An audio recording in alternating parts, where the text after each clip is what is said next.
ये सुनकर अकना ने अपना सिर झुकाया और थोड़ा सिर हिलाया। हाँ, मैं अधिक सावधान रहने की कोशिश करूंगी। लेथेल ने संतुष्टि से सिर हिलाया, फिर वह लॉरा की ओर देखने लगा। उसे देखते हुए उसे समझ में नहीं आया कि क्या कहे। वह उसका आभारी था, लेकिन उसे थोड़ी चिंता भी हो रही थी। ऐसा इसलिए क्योंकि वह अभी तक ये तय नहीं कर पाया था कि वह नायिका है या खलनायिका, या वह तो बस एक क्षणिक पात्र है। हालांकि लॉरा ने अभी अभी उसे बचाया था, इसलिए वह कृतघ्न व्यक्ति नहीं हो सकता था। वह लॉरा के पास गया और मुस्कुराने की कोशिश की। धन्यवाद, अगर तुम थोड़ी देर बाद आती तो मैं मर जाता। इसके अलावा मैं आपको उस गोली के लिए मुआवजा दूंगा जो आपने मुझे दी थी। लॉरा ने अपना सिर झुकाकर लेथेल की ओर देखा, मुस्कुराए और बोली, हाँ हाँ हाँ हाँ, मैंने अभी अभी तुम्हें बचाया है, तुम मुझे धन्यवाद नहीं दे सकते। इसके अलावा जो गोली तुमने अभी ली है उसका मूल्य डार्क एल्फ लड़की की गोली से 10 गुना ज्यादा है। अगर तुम्हारे पास सोने के सिक्कों का पहाड़ भी हो तो भी तुम वह गोली नहीं खरीद पाओगे। लेथेल ने जब ये सुना तो वह चौंक गया। वह मानसिक रूप से तैयार था कि लॉरा ने उसे जो गोली दी थी वह बहुत महंगी होगी। हालांकि उसने यह नहीं सोचा था कि गोली उसकी सोच से ज्यादा महंगी होगी। लेकिन लेथेल ने कोई आपत्ति नहीं की। उस गोली का असर बहुत ज्यादा था, इतना ज्यादा कि उसे लगा कि लॉरा की बातें पूरी तरह से उचित थीं। लॉरा ने अपना हाथ बाहर निकाला, जमीन पर अटकी तलवार अचानक कांप उठी, फिर उसके हाथ में आ गई। उसने तलवार अपने हाथ में पकड़ी, उसे अपने कंधे पर रखा, मुस्कुराई और कहा, चिंता मत करो, मुझे अभी तुमसे पैसे वापस लेने की जरूरत नहीं है। तब तक प्रतीक्षा करो जब तक तुम पूरी तरह से जादू अकादमी के छात्र नहीं बन जाते, फिर मैं तुम्हें ढूंढ लूंगी। भागो मत, मेरे छोटे खरगोश। लॉरा ने आंख मारी, फिर मुड़कर चली गई। लेथेल सिर्फ आह भर सकता था और उम्मीद कर सकता था कि वह ज्यादा कुछ नहीं मांगेगी। युवा मास्टर अकना अब उसके बगल में चली गई और बोली, मुझे लगता है आपको उस डार्क एल्फ लड़की को फेंक देना चाहिए। वह बहुत खतरनाक है, वह युवा मास्टर के लिए और भी अधिक खतरा पैदा करती है। युवा मास्टर की सुरक्षा सुनिश्चित करने के लिए, मुझे लगता है। ये सुनकर इरिटेलिस ने भौहें से कुढ़ी, लेकिन अकना सही थी। आज का दुश्मन इरिटेलिस का दुश्मन था, लेथेल भी उस दुश्मन की वजह से खतरे में था जिसे उसने उसके पास लाया था। उसने अपना सिर झुकाया, आह भरी और कहा, हाँ मैं। चुप रहो, लेथेल ने भौहें सिकोड़ते हुए कहा, अकना, तुम्हें चिंता करने की जरूरत नहीं है। तुम्हारे यहाँ रहते हुए मुझे नहीं लगता कि वे कल्पित बौने वापस आकर मेरे लिए परेशानी खड़ी कर सकते हैं। इसके अलावा उसने इरिटेलिस की ओर देखा, मुस्कुराया और कहा, उसकी कीमत 130 मिलियन स्वर्ण मुद्राओं के बराबर है। मैं उसे खरीदने के लिए खर्च किए गए स्वर्ण मुद्राओं को बर्बाद नहीं करना चाहता। ठीक है, चलो अब इस मामले पर चर्चा नहीं करते, महल में वापस चलते हैं। लेथेल जल्दी से गाड़ी के डिब्बे में घुस गया। हालांकि गाड़ी क्षतिग्रस्त हो गई थी, फिर भी वह उपयोग करने लायक थी। अकना ने इरिटेलिस की ओर देखा और इरिटेलिस ने लेथेल की ओर देखा, उसकी आंखें संतुष्टि से भरी थीं, जैसा कि उसने खुद से सोचा, हम। ऐसा लगता है मैंने गलत व्यक्ति पर भरोसा नहीं किया। इरिटेलिस गाड़ी में प्रवेश करने की योजना बना रही थी जब अकना ने उसे रोक दिया। मैं तुम्हें सलाह देता हूं कि तुम यंग मास्टर को परेशान करना बंद करो। हो सकता है कि वह आज तुम्हें माफ कर दें, लेकिन मैं तुम्हें माफ नहीं करूंगा। जब इरिटेलिस ने अकना की बातें सुनी तो वह भौंचक्की रह गई। क्या हुआ? क्या तुम अपने आदेश के विरुद्ध जाने की योजना बना रही हो? मैं तुम्हें कुछ सोने के सिक्के दूंगी, तुम करोल से निकल जाओ और छिपने के लिए एक सुरक्षित जगह ढूंढो। अकना ने कहा, उसकी आवाज बेहद ठंडी और परेशान थी। इरिटेलिस ने अपना सिर घुमाकर अकना की ओर देखा, फिर अपनी मध्यमा उंगली उठाई और मुंह मोड़कर तेजी से टैक्सी में चढ़ गई। अकना ने भौहें सिकोड़ी, उसकी आंखें धीरे धीरे ठंडी होती जा रही थीं। वह इतनी ज्यादा हत्यारी भावनाएं व्यक्त कर रही थी कि आसपास का स्थान भी ठंडा हो गया। अल्पविराम, जब अकना गाड़ी में चढ़ी तो उसने एक ऐसा दृश्य देखा जिससे वह और भी परेशान हो गई। पहले जब लेथेल ने उसे गले लगाया तो इरिटेलिस परेशान हो गई थी और उसने उसे डांटा भी था। लेकिन अब उसने पहल करते हुए उसके पैरों के बीच बैठ गई और अपनी पीठ को उसके सीने से टिका दिया, जबकि उसके चेहरे पर संतुष्टि दिख रही थी। क्या तुम सचमुच इस तरह बैठना चाहते हो? लेथेल ने कुछ उलझन में पूछा। बेशक, इरिटेलिस ने मुस्कुराते हुए जवाब दिया, क्या आपको ये पसंद नहीं आया? क्या आप वह काम जारी रखना चाहते हैं जो हमने अधूरा छोड़ा था? जैसे ही वह बोल रही थी, उसका हाथ उसकी जांघ को छू गया, फिर वह वहां करीब आ गई। लेथेल ने देखा कि अकना गाड़ी के दरवाजे पर खड़ी है, उसकी आंखें खून के प्यासे राक्षस जैसी हैं। उसने तुरंत इरिटेलिस का हाथ रोक दिया, जो खजाना ढूंढ रहा था। ठीक है, हमारे वापस आने तक प्रतीक्षा करो। हे, लेकिन मुझे यह अभी चाहिए। इरिटेलिस ने अकना की आंखों को देखा, जो उसे 1 लाख टुकड़ों में फाड़ना चाहती थी, और तिरस्कारपूर्वक मुस्कुराई। उसने भी अकना की ओर देखा, उसकी आंखों में चुनौती झलक रही थी। अकना ने इरिटेलिस की आंखें देखीं और तुरंत अपने हाथ कस लिए। अगर लेथेल यहाँ नहीं होता तो इरिटेलिस का सिर कहीं और चला जाता। इरिटेलिस ने ऐसा दिखावा किया कि उसने अकना के हाव भाव नहीं देखे, उसकी मोहक आवाज गूंजी, लेथेल, तुम मेरे स्वामी हो, तुम मुझसे जो भी करवाना चाहोगे मैं करूंगी, बशर्ते तुम्हें वह पसंद हो। चिंता मत करो, मैं जानती हूँ कि तुम्हें कैसे संतुष्ट करना है, कुछ लड़कियों के विपरीत जो केवल लड़ना जानती हैं, जो बहुत उबाऊ है। लेथेल को पता था कि इरिटेलिस किसके बारे में बात कर रहा था। उसने इरिटेलिस के कंधे पकड़े और धीरे से कहा, ऐसा मत कहो, अकना भी एक अच्छी लड़की है। लेकिन अभी तुमने कहा था कि तुम मुझे मार डालोगे, अब तुम मुझे क्यों बहकाना चाहते हो? हाँ, इरिटेलिस ने मुंह बनाते हुए कहा, आखिरकार मैं एक लड़की हूँ, मैं पहली मुलाकात में किसी को कैसे पसंद कर सकती हूँ? क्या अब तुम मुझे पसंद करते हो? लेथेल ने आह भरते हुए कहा। बेशक, लेथेल, तुम अभी बहुत शांत हो। मेरी रक्षा करने के लिए धन्यवाद। एरिटेलिस ने अपना सिर घुमाया, अपना पूरा शरीर लेथेल पर टिका दिया, अपने हाथ उसकी छाती पर रखे और कहा, मैंने नहीं सोचा था कि तुम मेरे जैसे गुलाम की रक्षा करोगे। लेथेल, क्या अभी तुम्हें दर्द हो रहा था? मैं तुम्हें उसे यंग मास्टर कहना चाहिए। अकना बोली, उसकी आवाज में बहुत गुस्सा था। अकना ने एरिटेलिस को देखकर भौहें सिकोड़ी और कहा, भले ही मैं विनम्र नहीं हूं और तुम्हारे जैसे आदमी को संतुष्ट करना नहीं जानती, फिर भी मैं यंग मास्टर की रक्षा कर सकती हूँ। हा हा हा, कितना मजेदार है। एरिटेलिस जोर से हंसा, तो जब यंग मास्टर खतरे में था तो तुम कहाँ थे? आप बस। लेथेल ने देखा कि दोनों लड़कियां बहस करने लगी हैं और चिल्लाया। उसने अपनी 2 उंगलियों से अपनी कनपटियां रगड़ी और कहा, तुम लोग एक पल के लिए चुप हो जाओ, बहस करना बंद करो, ठीक है? हाँ, युवा स्वामी। अगर तुम चाहते हो कि मैं चुप रहूं, तो मैं चुप रहूंगा, हे। मैं बहुत आज्ञाकारी हूँ। एरिटेलिस ने दोनों हाथों से अपनी छाती को रगड़ा। हरकत थोड़ी अजीब थी, लेकिन इससे उसे सहज महसूस हुआ। ओए, ओए, एरिटेलिस ने अपना सिर उसकी छाती पर टिका दिया और धीरे से कहा, मैं एक अच्छी लड़की हूँ, क्या आप मुझे इनाम देंगे? लेथेल ने अपना सिर नीचे करके एरिटेलिस को देखा। उसकी पीली आंखों में एक छोटी सी गुलाबी रोशनी देखकर वह चौंक गया। वह रोशनी उसे लुभाने लगी, जिससे वह बस उसकी आंखों में देखना चाहता था। अचानक, लेथेल चौंक गया जब उसने महसूस किया कि एरिटेलिस का हाथ उसके हथियार को छू रहा है और धीरे से उसकी पैंट के अंदर घुस रहा है। एरिटेलिस ने अपने होंठ चाटे, उसकी अभिव्यक्ति अत्यंत मोहक और लालची थी। चिंता मत करो, मैं ये बहुत धीरे से करूंगी। रुको। अकना ने तुरंत एरिटेलिस की बांह पकड़ ली, फिर उसे लेथेल से दूर खींच लिया। क्या क्या बकवास कर रहे हो तुम? एरिटेलिस ने गुस्से से कहा। स्वादिष्ट मांस का टुकड़ा उसके मुंह के करीब था, लेकिन अकना ने फिर भी उसे रोक दिया, जिससे वह बेहद असहज हो गई। युवा मास्टर का शरीर ऐसी चीज नहीं है जिसे तुम इतनी आजादी से छू सको। अकना ने भौहें सिकुड़ी और चिल्लाया। लेथेल, तुम उसके मालिक हो, है न? जल्दी से उसे आदेश दो कि मुझे जाने दे। एरिटेलिस ने झुंझलाते हुए कहा। माफ करना, लेथेल ने आह भरते हुए कहा, वह मेरी नौकर नहीं है। एरिटेलिस, ठीक है, अकना, तुम्हें इतना घबराने की जरूरत नहीं है। लेथेल ने कहा, एरिटेलिस, मुझे तुमसे कुछ पूछना है। ये सुनकर एरिटेलिस को थोड़ी चिंता हुई, वह और अधिक गंभीर हो गई, सिर हिलाया और बोली, मैं अपनी पूरी क्षमता से उत्तर दूंगी। लेथेल ने अपनी थोड़ी रगड़ी, भौहें सिकोड़ी और पूछा, क्या तुम सचमुच एक डार्क एल्फ हो? हे, आप ऐसा क्यों पूछ रहे हैं? एरिटेलिस ने उलझन में पूछा। क्योंकि जहां तक मैं जानता हूं, कल्पित बौने या अंधेरे कल्पित बौने प्राकृतिक जादू का उपयोग करने में सक्षम हैं। लेथेल ने कहा, हालांकि आप उस प्रकार के जादू का उपयोग नहीं करते हैं। आप जो जादू का उपयोग करते हैं वह कुछ हद तक सक्कुबस के समान है। इसके अलावा अन्य कल्पित बौने आपका पीछा क्यों कर रहे थे? ऐसा लगता है कि वेनफिना नाम की वह कल्पित बौने लड़की आपसे वास्तव में नफरत करती है। एनवेलबन कॉम पर अध्याय अपडेट किया गया। ये सुनकर एरिटेलिस ने भरी और कहा, लाथेल, मैं यह इसलिए नहीं कह रहा हूं कि मैं आपका गुलाम हूं, बल्कि इसलिए कि मुझे आप पर भरोसा है। लेथल, मैं वासना की देवी की शक्ति के उत्तराधिकारियों में से एक हूं और मेरे पास वासना की आंखें हैं। डार्क एल्फ जाति को मूल रूप से एल्व्स द्वारा काले, गंदे लोग माना जाता था जो एल्व्स जाति की प्रतिष्ठा को धूमिल करते थे, इसलिए डार्क एल्फ जाति को हमेशा एल्व्स द्वारा शिकार बनाया जाता था। हालांकि मेरा मामला इससे भी बुरा है। वासना की देवी एक ऐसी देवी है जिसके बारे में कई लोग मजाक उड़ाते हैं और जिसे निरीक्षण का प्रतीक माना जाता है। डार्क एल्व्स को एक गंदी जाति माना जाता है, लेकिन मेरे पास वासना की आंखें भी हैं, इसलिए एल्व्स मुझे और भी अधिक मारना चाहते हैं। वे मुझे कलंक, गंदगी, एक चूहा समझते हैं जो कल्पित बौनों के सम्मान को कलंकित करता है। जब से मैं पैदा हुआ हूं, मैं हमेशा छिपकर रहता हूं और मुझे खुद को छिपाना पड़ता है। एरिटेलिस ने अपना सिर उठाया और अपनी पीली आंख से सीधे लेथल की आंख में देखा। मेरी आंखें लगातार मेरे लिए परेशानी पैदा करती हैं। जब तक कोई भी आदमी मेरी आंख में देखता है, वह वासना में डूबा रहता है। चाहे वह राजकुमार हो, राजा हो, ऋषि हो या यहाँ तक कि एक योगिनी हो, वे मेरी दृष्टि की शक्ति से बच नहीं सकते। हालांकि एरिटेल्स ने अचानक लेथेल की ओर देखा। वह धीरे धीरे उसके पास रेंगती हुई आई। उसका कॉलर नीचे था ताकि जब वह नीचे झुके तो लेथल अंदर का पूरा नजारा देख सके। लेथेल चौंक गया। उसने ब्रा नहीं पहनी थी, लेकिन उसने ध्यान से सोचा और सोचा कि यह बात सही है। अंततः एरिटेलिस एक गुलाम है, उसके शरीर पर कपड़ा लपेटना पहले से ही अच्छा है, तो वह ब्रा कैसे पहन सकती है? एरिटेलिस की त्वचा भले ही काली थी, लेकिन उसमें एक खास तरह का आकर्षण था। यही वह एहसास था जिससे उसे लगा कि वह बहुत मजबूत, बोल्ड और आकर्षक है। लेथेल, तुम ही एकमात्र हो जो मेरी नजरों से प्रभावित हो। मुझे लगता है तुम मेरी नियति हो, लेथेल। लेथेल को खुद को रोककर ये शब्द कहने से बचना पड़ा। मैं भी आपके जैसा ही सोचता हूँ। उसे ऐसा लगा जैसे वह अभी अभी मुख्य पात्र में तब्दील हो गया है। क्यों? जैसे ही नायिका पुरुष पात्र को देखती, वह तुरंत उससे नफरत करने लगती, लेकिन फिर उसका रवैया बदल जाता और वह पुरुष पात्र को इस तरह पसंद करने लगती जैसे वह नायिका का एकमात्र प्रकाश हो। हालांकि लेथेल को यह एहसास अच्छा लगा। उपन्यास श्रृंखला में पुरुष प्रधान भूमिका कौन नहीं निभाना चाहेगा? आखिरकार एरिटेलिस कोई नायिका नहीं है, वह तो उसकी गुलाम है, इसलिए चाहे वह कुछ भी करे, व्यवस्था उसे रोक नहीं सकती। रुको, क्या होगा अगर दूसरे लोग उन आंखों की शक्ति से प्रभावित नहीं होते? क्या वह व्यक्ति भी तुम्हारा भाग्य है? लेथेल ने अचानक भौहें सिकोड़ते हुए पूछा। ये सुनकर एरिटेलिस अचानक रुक गया, लेथेल को घूरने लगा और बोला, ये संभव नहीं हो सकता।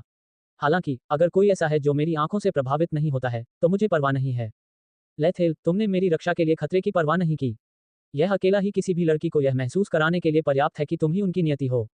मैं भी, बस। अकना ने तुरंत चिल्लाते हुए एरिटेलिस को पीछे खींच लिया और उसे लेथेल के करीब नहीं आने दिया।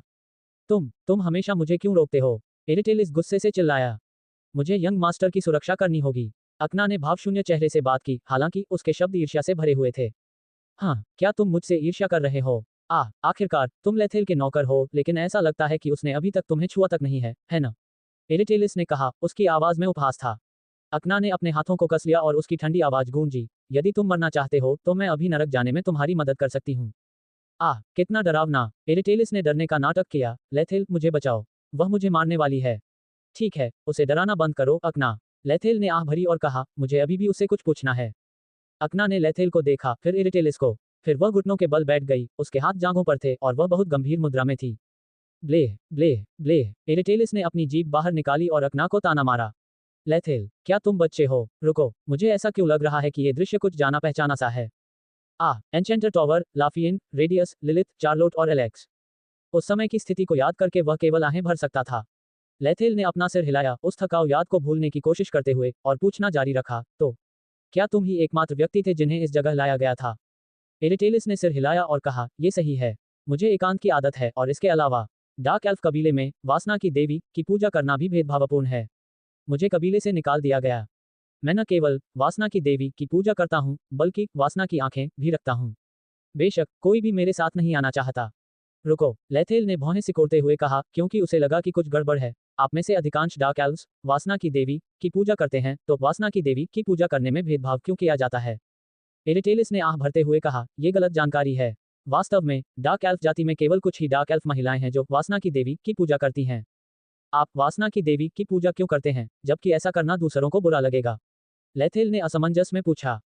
एरिटेलिस ने अपने शरीर पर लिपटे कपड़े को कसकर पकड़ लिया। मैं यह नहीं कह सकती। अगर ऐसा है तो ये कहने की कोई जरूरत नहीं है। लेथेल ने सिर हिलाया और पूछना जारी रखा, क्या आपके पास भविष्य के लिए कोई योजना है? उदाहरण के लिए, उन लोगों से बदला लेना जिन्होंने आपको मारने की कोशिश की। ये सुनकर एरिटेल्स ने आह भरी और धीरे से कहा, मैं भी ऐसा करना चाहती हूँ, लेकिन मेरे पास वह क्षमता भी नहीं है। वास्तव में, हालांकि मैं अन्य जादू का भी प्रयोग कर सकता हूँ, लेकिन मैं जो जादू प्रयोग करता हूँ वह ज्यादातर मेरी आंखों से आता है। महिला कल्पित बौनों के लिए मेरी क्षमताएं लगभग बेकार हैं, इसीलिए मैं बस रहने के लिए एक सुरक्षित जगह ढूंढना चाहती हूँ। मैं उस व्यक्ति के साथ सामान्य जीवन जीना चाहता हूँ जिससे मैं प्यार करता हूँ, शांतिपूर्ण समय बिताना चाहता हूँ और किसी अन्य चीज के बारे में चिंता नहीं करना चाहता हूँ। ये सुनकर लेथेल का दिल अचानक धड़क उठा। उसने एरिटेलिस को घूर कर देखा और ऐसा लगा कि वह झूठ नहीं बोल रही थी। क्या तुम सच कह रहे हो? लेथेल ने थोड़ा हकलाते हुए पूछा। बेशक, आखिरकार मैं 200 साल से एक चूहे की तरह जी रहा हूँ और इन आंखों के साथ मेरा जीवन निश्चित रूप से एक त्रासदी बन जाएगा। एरिटेलिस ने आह भरते हुए कहा। इसलिए आपके लिए एक सामान्य जीवन अत्यंत सामान्य है, लेकिन मेरे लिए यह एक विलासिता है। लेथेल को अचानक लगा कि एरिटेलिस उसके साथ बहुत मेल खाती है। वह जो चाहती है वही वह भी चाहता है। N0 वे एल्बन को से अपडेट किया गया। उसकी भी वही इच्छा थी जो उसकी थी। एक घर हो, एक घर में साथ साथ रहें, एक बगीचा हो और एक बहुत ही गर्मजोशी भरा और आनंदपूर्ण जीवन जिएं। बहुत बढ़िया। मुझे आखिरकार एक लड़की मिल गई जो मेरे विचारों से सहमत है। हो, मैं इतना खुश हूं कि रोने वाला हूं। तुमने कहा था कि मैं तुम्हारा भाग्य हूं, शायद तुम सही थे। लेथेल अब मित्रतापूर्ण ढंग से मुस्कुराया, संतोष से सिर हिलाया और पूछा, तो अंतिम प्रश्न, एरिटेल्स, मैंने तुम्हारी बेड़ियां खोल दी हैं। क्या तुम आजादी चाहती हो या हमेशा के लिए मेरी दास बन जाओगी? हमेशा के लिए? क्या मतलब है तुम्हारा? एरिटेलिस ने अपना सिर झुकाकर पूछा। जैसा कि मैंने अभी कहा, मैं तुम्हें दो विकल्प दे रहा हूं, तुम अभी भाग सकती हो और मैं तुम्हें आजादी दूंगा। मैं आज की घटना को भी ऐसे ही मानूंगा जैसे कि वह कभी हुई ही ना हो। लेथेल ने कहा। या तुम मेरी निजी नौकरानी बन सकती हो, हमेशा मेरे प्रति वफादार रह सकती हो और हमेशा मेरी स्त्री बन सकती हो। युवा मालिक, आपको इस लड़की पर भरोसा नहीं करना चाहिए। अकना ने तुरंत कहा। मैंने आपकी स्त्री बनना चुना है। एरिटेलिस ने तुरंत कहा। अकना ने उसकी ओर देखा, उसकी आंखें क्रोध और झुंझलाहट से भरी थीं। माफ कीजिए, यह मेरे और आपके युवा स्वामी के बीच का मामला है, क्या आप उनके लिए निर्णय लेना चाहते हैं? मैं सिर्फ यंग मास्टर की सुरक्षा को लेकर चिंतित हूँ। अकना ने भौहें सिकोड़ते हुए कहा, आज जो हुआ उससे वह खतरे में पड़ गया है। अगर ऐसा होता रहा तो क्या तुम उसे बचा पाओगे? आप ठीक है, लेथेल ने आह भरते हुए कहा। अकना, एरिटेलिस सही कह रही है, यह मेरे और उसके बीच का निजी मामला है, तुम्हें चिंता करने की जरूरत नहीं है। इसके अलावा तुम्हारे साथ होने से मुझे बहुत अधिक सुरक्षा का एहसास होता है। मुझे विश्वास है कि तुम मेरी रक्षा कर सकते हो। अकना ने जल्दी से अपना सिर झुकाया और कहा, युवा मालिक, चिंता मत करो, मैं निश्चित रूप से आपकी रक्षा करूंगा। यहाँ तक कि अगर मैं अपनी जान भी दे दूं, तो भी मैं आपकी सुरक्षा को प्राथमिकता दूंगा। मैं बहुत संतुष्ट हूँ, लेथेल ने जवाब में सिर हिलाया। हालांकि, युवा स्वामी को उसे नियंत्रित करने के लिए अनुबंध का उपयोग करना चाहिए। अन्यथा, मुझे डर है कि वह आपको धोखा देगी। अकना ने इरिटेलिस की ओर देखा और तिरस्कारपूर्वक कहा, उसके जैसे लोग आसानी से दूसरों को धोखा देते हैं। मुझे डर है कि एक दिन वह तुम्हारी पीठ में छुरा घोंप देगी। इसीलिए दास अनुबंध अत्यंत आवश्यक है। ये सुनकर लेथेल ने सहमति जताते हुए सिर हिलाया। हालांकि इरिटेलिस ने भी दिखाया कि वह उसे पसंद करती है, लेकिन इस बात से इनकार नहीं किया जा सकता था कि वह झूठ बोल रही हो। अच्छा, तो इरिटेलिस, क्या तुम गुलामी की बेड़ियां ढोते रहना स्वीकार करते हो?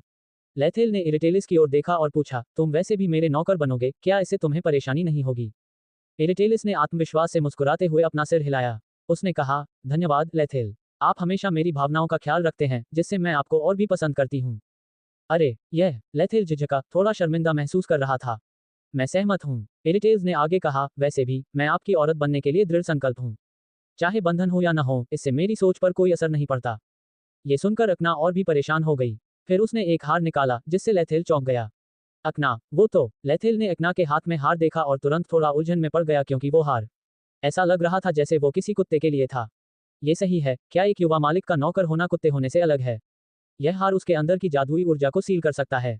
अकना ने समझाया। इस हार के साथ, वह यंग मास्टर को नुकसान नहीं पहुंचा सकती है और निश्चित रूप से, यंग मास्टर इस हार को नियंत्रित कर सकते हैं। जब तक आप चाहें, यह हार फट सकता है। जब यह विस्फोट होगा तो इसकी शक्ति 80 स्तर के जादूगर के पूर्ण हमले के बराबर होगी। मैं गारंटी देता हूँ, उसका सिर एक पल में राख में बदल जाएगा। इरिटेलिस ने दांत पीस लिए, वह अकना के हाथ में हार के इस्तेमाल के कारण क्रोधित नहीं थी, बल्कि इसलिए क्रोधित थी क्योंकि वह हार वास्तव में कुत्ते के हार जैसा दिख रहा था, जिसका अर्थ था कि अकना उसका अपमान करने के लिए उसका इस्तेमाल करने की कोशिश कर रही थी। अकना, वह हार, बहुत सुंदर। इरिटेल्स ने अचानक लेथेल के शब्दों को बाधित करते हुए कहा, युवा स्वामी, यह हार बहुत सुंदर है, क्या आप इसे मुझे दे सकते हैं? लेकिन वह हार तो कुत्ते की चेन जैसा दिखता है। लेथेल ने उलझन में पूछा। हे, कोई बात नहीं, अकना सही कह रही है। अगर मैं आपकी नौकरानी हूँ, तो मैं आपकी कुतिया हूँ, ये स्वाभाविक है कि यह हार कुत्ते की चेन जैसा है। लेथेल, इस दुनिया में महिलाओं के शौक वाकई अजीब होते हैं। लेकिन, गुरुजी, क्या आप मुझे ये हार दे सकते हैं? इरिटेल्स ने मुस्कुराकर पूछा। ये सुनकर लेथेल ने सिर हिलाया और कहा, बेशक। अखना ने भौहें सिकोड़ते हुए कहा, कोई जरूरत नहीं, युवा मास्टर, सुरक्षा सुनिश्चित करने के लिए, मैं उसे यह हार पहना दूंगी। अरे, यह ठीक है। इरिटेलिस ने मुंह बनाया और अकना की तरफ उत्तेजना भरी नजरों से देखा। अकना ने भी उसकी तरफ ऐसे देखा जैसे कह रही हो, अगर तुम मुझे हरा सकती हो, तो तुम जो चाहो कर सकती हो। इरिटेल्स समझ गई कि अकना क्या सोच रही थी, उसने भी मन ही मन कोसा, हाँ, मुझे तुम्हें हराने की जरूरत नहीं है। मुझे बस तुम्हारे मालिक को आकर्षित करना है, उसके साथ सोना है, फिर उससे 3 बच्चे पैदा करने हैं, एक बेटा और 2 बेटियां, और यही तुम्हें हराने के लिए काफी होगा। अकना ने इरिटेलिस की आंखें देखीं और जान गई कि वह क्या सोच रही थी। लेथेल ने असमंजस में उनकी ओर देखा, जबकि अकना और इरिटेलिस एक दूसरे को ऐसे घूर रहे थे जैसे वे बातें कर रहे हों। अजीब बात है, महिलाएं बिना बोले एक दूसरे से संवाद कर सकती हैं। ऐसा लगता है, एक महिला का अंतर्ज्ञान वास्तव में भयानक है। अकना ने हर इरिटेलिस के पास लाकर रख दिया। उसी समय अकना ने भी अपना सिर झुकाया और इरिटेलिस के कान में फुसफुसाया। अगर मुझे पता चल गया कि तुम मेरे युवा स्वामी को खतरे में डाल रहे हो, तो मैं उसी 100 गुना में काट डालूंगा, समझे? इरिटेलिस ने भी भौहें सिकोड़ते हुए कहा, बेशक मैं उसे खतरे में नहीं डालूंगा, हालांकि मुझे डर है कि आप ही उसे खतरे में डालेंगे। आप, मास्टर, इरिटेलिस ने तुरंत मुस्कुराते हुए कहा, क्या आपको लगता है कि यह हार मुझे सूट करता है? लेथेल ने गर्दन पर कुत्ते का पट्टा डालकर इरिटेलिस को देखा, वह थोड़ा उलझन में थी। ये देखकर इरिटेलिस तुरंत जमीन पर रेंग गई, उसे देखने के लिए अपना सिर उठाया और अपना मुंह खोला, वूफ वूफ, घातक, सिग्मा डिग्री रो डिग्री, क्या ऐसा करना मेरा अच्छा लगता है? इरिटेलिस ने मोहक लहजे में पूछा और भौंकना जारी रखा, वूफ वूफ। लेथेल को ऐसा लग रहा था जैसे उसने एक नया महाद्वीप और एक नई दुनिया की खोज की हो, क्योंकि उसके मन में एक बिल्कुल नई भावना उभरी थी। Master, woof. इरिटेलिस मुस्कुराई और कहा, क्या आपको लगता है कि मैं एक कुत्ते की तरह हूँ? वूफ। यह बहुत समान है, बहुत प्यारा है। लेथेल ने झिझकते हुए कहा। हे, मास्टर, मेरे सिर पर थपथपाओ, वूफ। ये सुनकर लेथेल ने एक गहरी सांस ली, आगे बढ़ाया, अपने हाथ इरिटेलिस के सिर पर रखा और उसे सहलाया। हे, बहुत आसान, मास्टर, क्या आपको मेरा ऐसा करना पसंद है? इरिटेलिस ने भरोसा किया हुआ कहा, वह एक असली कुत्ते की तरह जमीन पर लेटी हुई थी। अगर ऐसा नहीं होगा, तो मैं मजबूर नहीं होऊंगा। नहीं, मुझे वास्तव में ऐसा करना पसंद है, मुझे लगता है कि अगर मैं ऐसा करूंगा, तो इससे आपको खुशी मिलेगी। ये सुनकर, लेथेल को लगा कि इरिटेलिस वास्तव में वह महिला थी जिसे उसने सपना देखा था। नहीं, वह उस प्रकार की महिला थी जिसे पाने का सपना कोई भी पुरुष देखेगा। जब लेथल सोच रहा था, इरिटेलिस अचानक उसके करीब आए, अपनी समलैंगिक जीभ बाहर निकाली और उसके हाथ चाटने लगी। अरे तुम, हे, मैं एक कुत्ता हूँ और कुत्ते अक्सर अपने मालिक के हाथ चाटते हैं, है ना? एरिटेलिस ने प्रसन्न हुए पूछा। लेथेल, मेरा दिल बहुत उत्तेजित है, ये सहन नहीं कर सकता। लेथेल कुछ नहीं कर सका, लेकिन एरिटेलिस और भी ज्यादा बहादुर हो गई। वह उसके करीब आई, उसकी जीभ बाहर निकली और उसकी गर्दन चाटने लगी। उसकी चिकनी और मुलायम जीभ उसकी गर्दन पर धीरे धीरे घूम रही थी, जिससे लेथल को बहुत सहज महसूस हो रहा था और उसके मन में खुशी महसूस हुई। रुको, अचानक चिल्लाई, उसने तुरंत एरिटेलिस को पीछे खींच लिया, जिससे लेथल चौंक गया। लेकिन क्योंकि वह बहुत अधिक सतर्क हो गई थी, वह तो लगभग भूल ही गई थी कि अचानक छिपा है। युवा मालिक, ये लड़की बहुत दिनों से नहीं है, इसका शरीर बहुत गंदा है, मैं इसे आपके करीब नहीं आने दे सकता। अकना ने भौहें सिकोड़ते हुए कहा। ये सुनकर इरिटेल्स गुस्से से चिल्लाई, मुझे गंध नहीं आती, गुरुजी, यदि आपको मुझ पर विश्वास नहीं है, तो आप मुझे गर्वित कर सकते हैं। अचानक उसने अपना कॉलर नीचे खींच लिया, जिससे एक बहुत ही खूबसूरत दृश्य सामने आया। दो अत्यंत मोहक शहद जैसे रंग के पहाड़ दिखाई दिए, मानो उसे अपने स्वाद चखने के लिए आमंत्रित कर रहे हों। बेशर्म, अकना ने दांत पीसते हुए कहा और एरिटेलिस को गाड़ी से बाहर खींच लिया। तुम क्या कर रहे हो? एरिटेलिस चिल्लाया, तुम्हारी बदबू बहुत बुरी है, कार में रहने से यंग मास्टर को कॉमन्स होगी। मुझसे बदबू नहीं आएगी, चुप रहो। अचानक चिल्लाने और गाड़ी के दरवाजे की ओर खतरनाक। उसने सिर झुकाया और कहा, युवा मालिक, मैं इस लड़की से घबराऊंगी। चिंता मत करो, मैं उसे कोई परेशानी नहीं दूंगी। ये देखकर लेथेल केवल आह भरकर सिर हिला सका। ओह, मुझ पर भरोसा है, अकना। धन्यवाद, गुरुजी। महल में उतरने के बाद मैं आपकी सभी सजाएं स्वीकार करूंगा। अकना की बात खत्म होने के बाद वह चली गई। लेथेल ने ये सोचकर आह भरी कि वह सहज महसूस नहीं कर रहा था। वैसे भी उसे और इरिटेलिस को एक दूसरे को जानने के लिए अभी भी बहुत समय था। वह जो बात उत्साहित कर रही थी, वह ये थी कि वह अंततः एक बहुनस्लीय हरम के मालिक होने के अपने सपने को साकार कर सकती थी। लेथेल ने सिस्टम के स्टोरेज स्पेस से एक स्क्रॉल निकाला। उसने स्क्रॉल खोला और उसमें इस दुनिया में मौजूद जातियों के बारे में बहुत सारी जानकारी लिखी हुई थी। उन्होंने स्क्रॉल को खोजकर डार्क एल्फ जाति के बारे में जानकारी पाई और फिर जादू का उपयोग करके इस जाति के बारे में जानकारी पर एक चिन्ह लिखा। मेरा हरम एक डार्क एल्फ से शुरू हो रहा है, वह वासना की देवी की भी पूजा करती है, हे।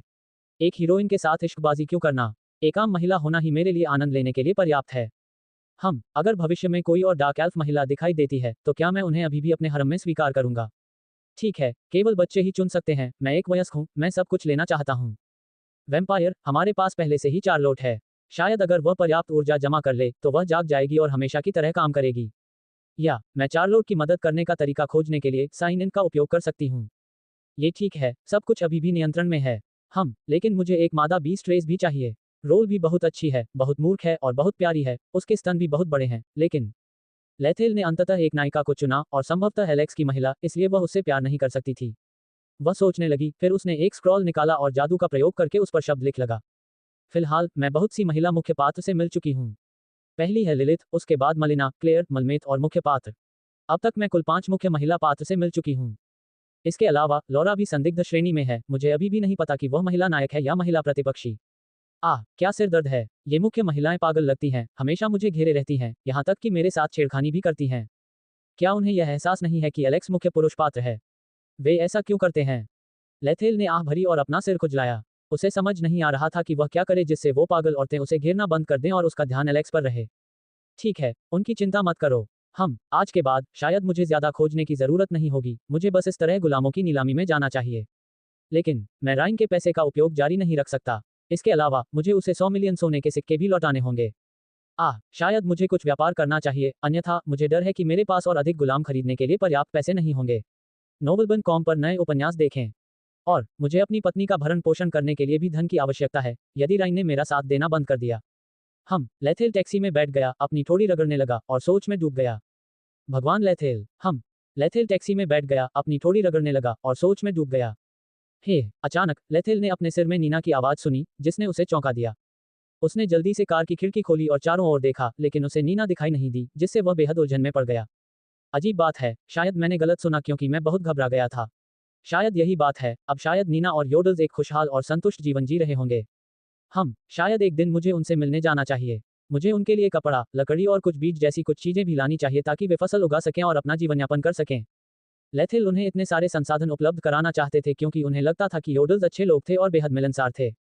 इसके अलावा जिस इलाके में वे थे वह बहुत शांत और खूबसूरत था। उसने योजना बनाई कि अगर उसके हरम में 5 लोग हो जाएं तो वह वहां रहने के लिए चला जाएगा। किसी भी चीज की चिंता किए बिना प्रकृति में डूबे जीवन के बारे में सोचकर उसे इतनी खुशी महसूस हुई कि उसका दिल तेजी से धड़कने लगा। सबसे पहले मुझे बहुत सारा पैसा इकट्ठा करना होगा, तभी मैं भविष्य में अपने और अपने हरम के लिए सुरक्षित जीवन सुनिश्चित कर पाऊंगा। लेथेल को उत्साह महसूस होने लगा। इस दुनिया में आने के बाद से वह हमेशा पुरुष प्रधान और महिला प्रधान से परेशान रहा है, इसलिए उसने अपने सपने के बारे में ज्यादा नहीं सोचा। अब जबकि उसका हरम इरिटेलिस के साथ शुरू हो चुका था, तो वह भी इस मामले पर गंभीरता से सोचने लगा। इस दुनिया में हरम रखना तो आसान है, लेकिन खुशहाल जीवन जीना मुश्किल काम है। वित्तीय संसाधनों के अतिरिक्त उसे अपनी सभी महिलाओं की सुरक्षा के लिए भी शक्ति की आवश्यकता थी। अभी उसे जिन खतरों का सामना करना पड़ा, उसका कारण यह था कि वह बहुत कमजोर था और उसमें प्रतिरोध करने की पर्याप्त क्षमता नहीं थी। यदि वह काफी मजबूत होता तो वह बिना चोट खाए उस एल्फ लड़की को हरा देता। अच्छा, मुझे अपनी ताकत बढ़ाने पर भी ध्यान देना होगा। मेरे 2 बड़े लक्ष्य हैं, खूब सारा पैसा कमाना और मजबूत बनना। लेथेल ने अपने लिए 2 बड़े लक्ष्य निर्धारित किए, फिर आराम करने के लिए अपनी आइसिन को बंद कर लिया, जबकि वह गाड़ी के महल में लौटने का इंतजार कर रही थी। भगवान लेथेल, तुम कहाँ हो? हे, लेथल चौंक गया, उसे लगा जैसे उसने फिर से नीना की आवाज सुनी हो। अजीब बात है, मैं उसकी आवाज क्यों सुन सकता हूँ? कॉलड्रोन, क्या तुम नीना की आवाज सुन सकते हो? नहीं, क्या आपको भ्रम हो रहा है? कॉलड्रोन ने असमंजस में पूछा। लेथेल ने अपना सिर खुजलाया, उसे कुछ अजीब सा लगा। अगर वह एक बार वह आवाज सुनती है, तो उसे लगता है कि यह एक भ्रम है। हालांकि, ये दूसरी बार है, क्या ये हो सकता है कि नीना या योडल्स वास्तव में परेशानी में हैं? बिल्कुल नहीं, उस जगह में जादू है जो अंतरिक्ष के एक बड़े क्षेत्र को सील कर देता है। वह स्थान जादू अकादमी के परिसर में भी स्थित है। कोई भी उसके लिए परेशानी पैदा करने की हिम्मत कैसे कर सकता है? लेथेल ने अपना सिर हिलाया तथा अपने दिमाग में चल रहे विचारों से छुटकारा पाने की कोशिश की। हालांकि उन्हें अभी भी उम्मीद थी कि योडल्स ठीक होंगे। अल्पविराम। एक छोटी सी गली में अचानक एक अंतरिक्ष भोर प्रकट हुआ। भंवर के अंदर से केवल 50 सेमी लंबा एक छोटा सा व्यक्ति बैंगनी नुकीली टोपी पहने हुए बाहर निकला। अरे, जैसे ही वह आकृति बाहर निकली, वह जमीन पर गिर पड़ी और दर्द से चिल्लाने लगी। ये सही है, वह आकृति जो अभी अभी उस अंतरिक्ष भंवर से बाहर है, वह नीना है। उन्होंने अपने मुद्दों को सुलझाने के लिए बंद कर लिया, परेशानियों से बचने की कोशिश की और हार मान ली। उसके हाथ में एक छड़ी थी जिसे एलेक्स ने तोड़ दिया था और अब छोटे से टुकड़े से फिर से जुड़ गई थी। नीना ने सिर नीचे किया और देखा कि उसके दोनों घुटने घुटने लगे थे और घाव से खून बह रहा था। दर्द से नीना की चादर ओढ़े हुए नाम हो गया, मानो वह रोने वाली हो। लेकिन उसने अपनी मौज को कसने की कोशिश की, अपने आंसुओं को छोड़ने नहीं दिया और बुदबुदाते हुए बोली, भगवान लेथेल। वूफ! अचानक भौंकने की आवाज सुनी गई और दूर तक एक अत्यंत क्रूर पिटबुल कुत्ते की तरह खड़ा था। उसने नीना को देखा और तुरंत जोर से भौंककर कहा, वूफ! वूफ! वूफ! बाहर निकलो। नीना ने कुत्ते को डराने के लिए अपने हाथ में जादू की छड़ी घुमाई। लेकिन वह बिल्कुल भी डरा नहीं, इसके विपरीत उसने अपने नुकीले दांत दिखाए और लार टपकाए। नीना जोर से चिल्लाई। उसने कूड़ेदान पर चढ़ने की कोशिश की, फिर चढ़ते रहने के लिए ऊंची जगहों की तलाश की। वूफ! पिटबुल ने जोर से भौंकते हुए कहा। वह जल्दी से कूड़ेदान के पास भागा, जहां नीना खड़ी थी और उसे जानलेवा नजरों से देख रहा था। हो, चले जाओ, बाहर निकलो। नीना ने अपनी जादू की छड़ी लहराई। लेकिन जब उसने देखा कि वह जाने से इनकार कर रहा है, तो अंत में उसने जादू का इस्तेमाल करने का फैसला किया। साकिकुदोआ, अमनकादा। नीना ने अपनी छड़ी बाहर निकाली और उसमें से बिजली की एक चमक निकली, जिससे कुत्ता आश्चर्य से पीछे की ओर उछल पड़ा। हालांकि वह बिजली बेहद कमजोर थी, जैसे किसी पतंग की डोर टूट गई हो और वह धीरे धीरे जमीन पर गिर गई हो। टिक! जमीन से टकराने वाली बिजली ने एक हल्की रोशनी चमकाई और एक छोटी सी आवाज की, फिर गायब हो गई। कुत्ता, नीना, सिग्मा डिग्री। नहीं, ठीक है, मेरी जादू की छड़ी पहले से ही क्षतिग्रस्त है, इसलिए जब मैं जादू का उपयोग करूंगी तो यह अस्थिर हो जाएगी।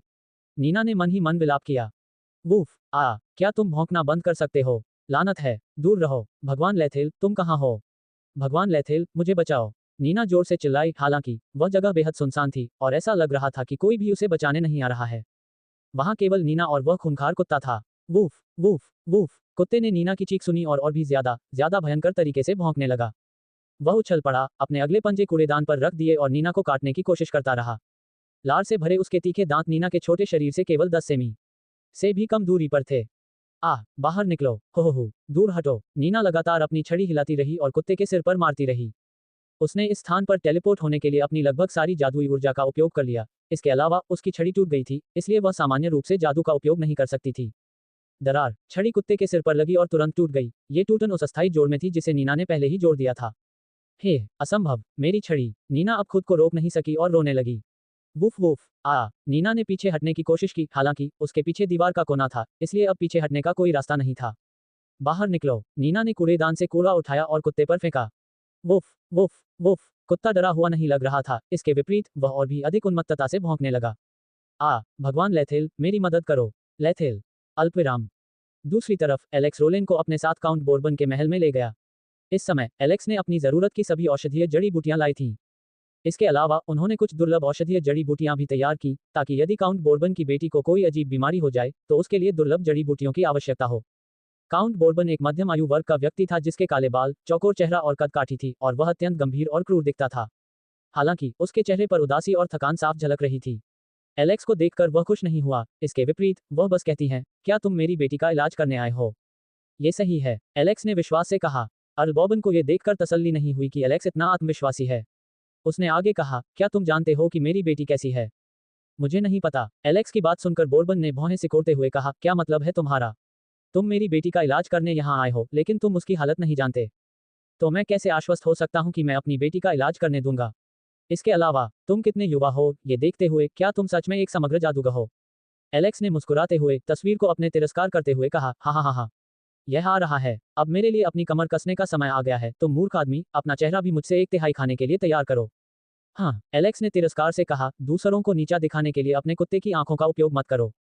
काउंट बोर्बन, ओए, मैंने कब नफरत की? मुझे तो यकीन ही नहीं होता कि तुम एक जादूगर हो। काउंट बोर्बन ने एलेक्स को ऊपर से नीचे, फिर ऊपर से देखा। एलेक्स ने एक सामान्य साहसी व्यक्ति की पोशाक पहन रखी थी, जिसके ऊपर एक काला लबादा था, जो थोड़ा फटा हुआ और गंदा था। उसका पूरा व्यक्तित्व ऐसा था कि उसे देखने वाले को ऐसा लगता था कि वह एक देहाती और गंदा व्यक्ति है।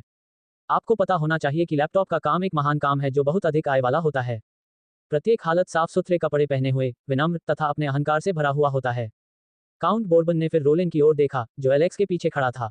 उसे लगा कि रोलेन के लिए यह आसान था कि वह एक संपूर्ण जादूगर था। मैं तुम्हें नीची नजर से नहीं देखता, बस तुम जिस तरह से कपड़े पहनती हो उससे मैं हैरान हो जाता हूँ।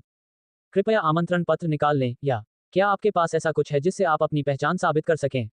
अन्यथा मैं आपको अपना महल छोड़ने के लिए कहूंगा। अर्ल बोर्बन ने एक बार फिर कहा। ये सुनकर एलेक्स ने भौहें सिकोड़ी। हाँ, तुम तो ऐसी बात कर रहे हो जैसे कि तुम मुझे नीची निगाह से देख रहे हो। क्या ये सच है कि तुम पूरे जादूगर तब हो सकते हो जब तुम आलीशान कपड़े पहनोगे? मैं यह समझूं, जो लोग चतुरता से कपड़े पहन रहे हैं वे अदृश्य हैं।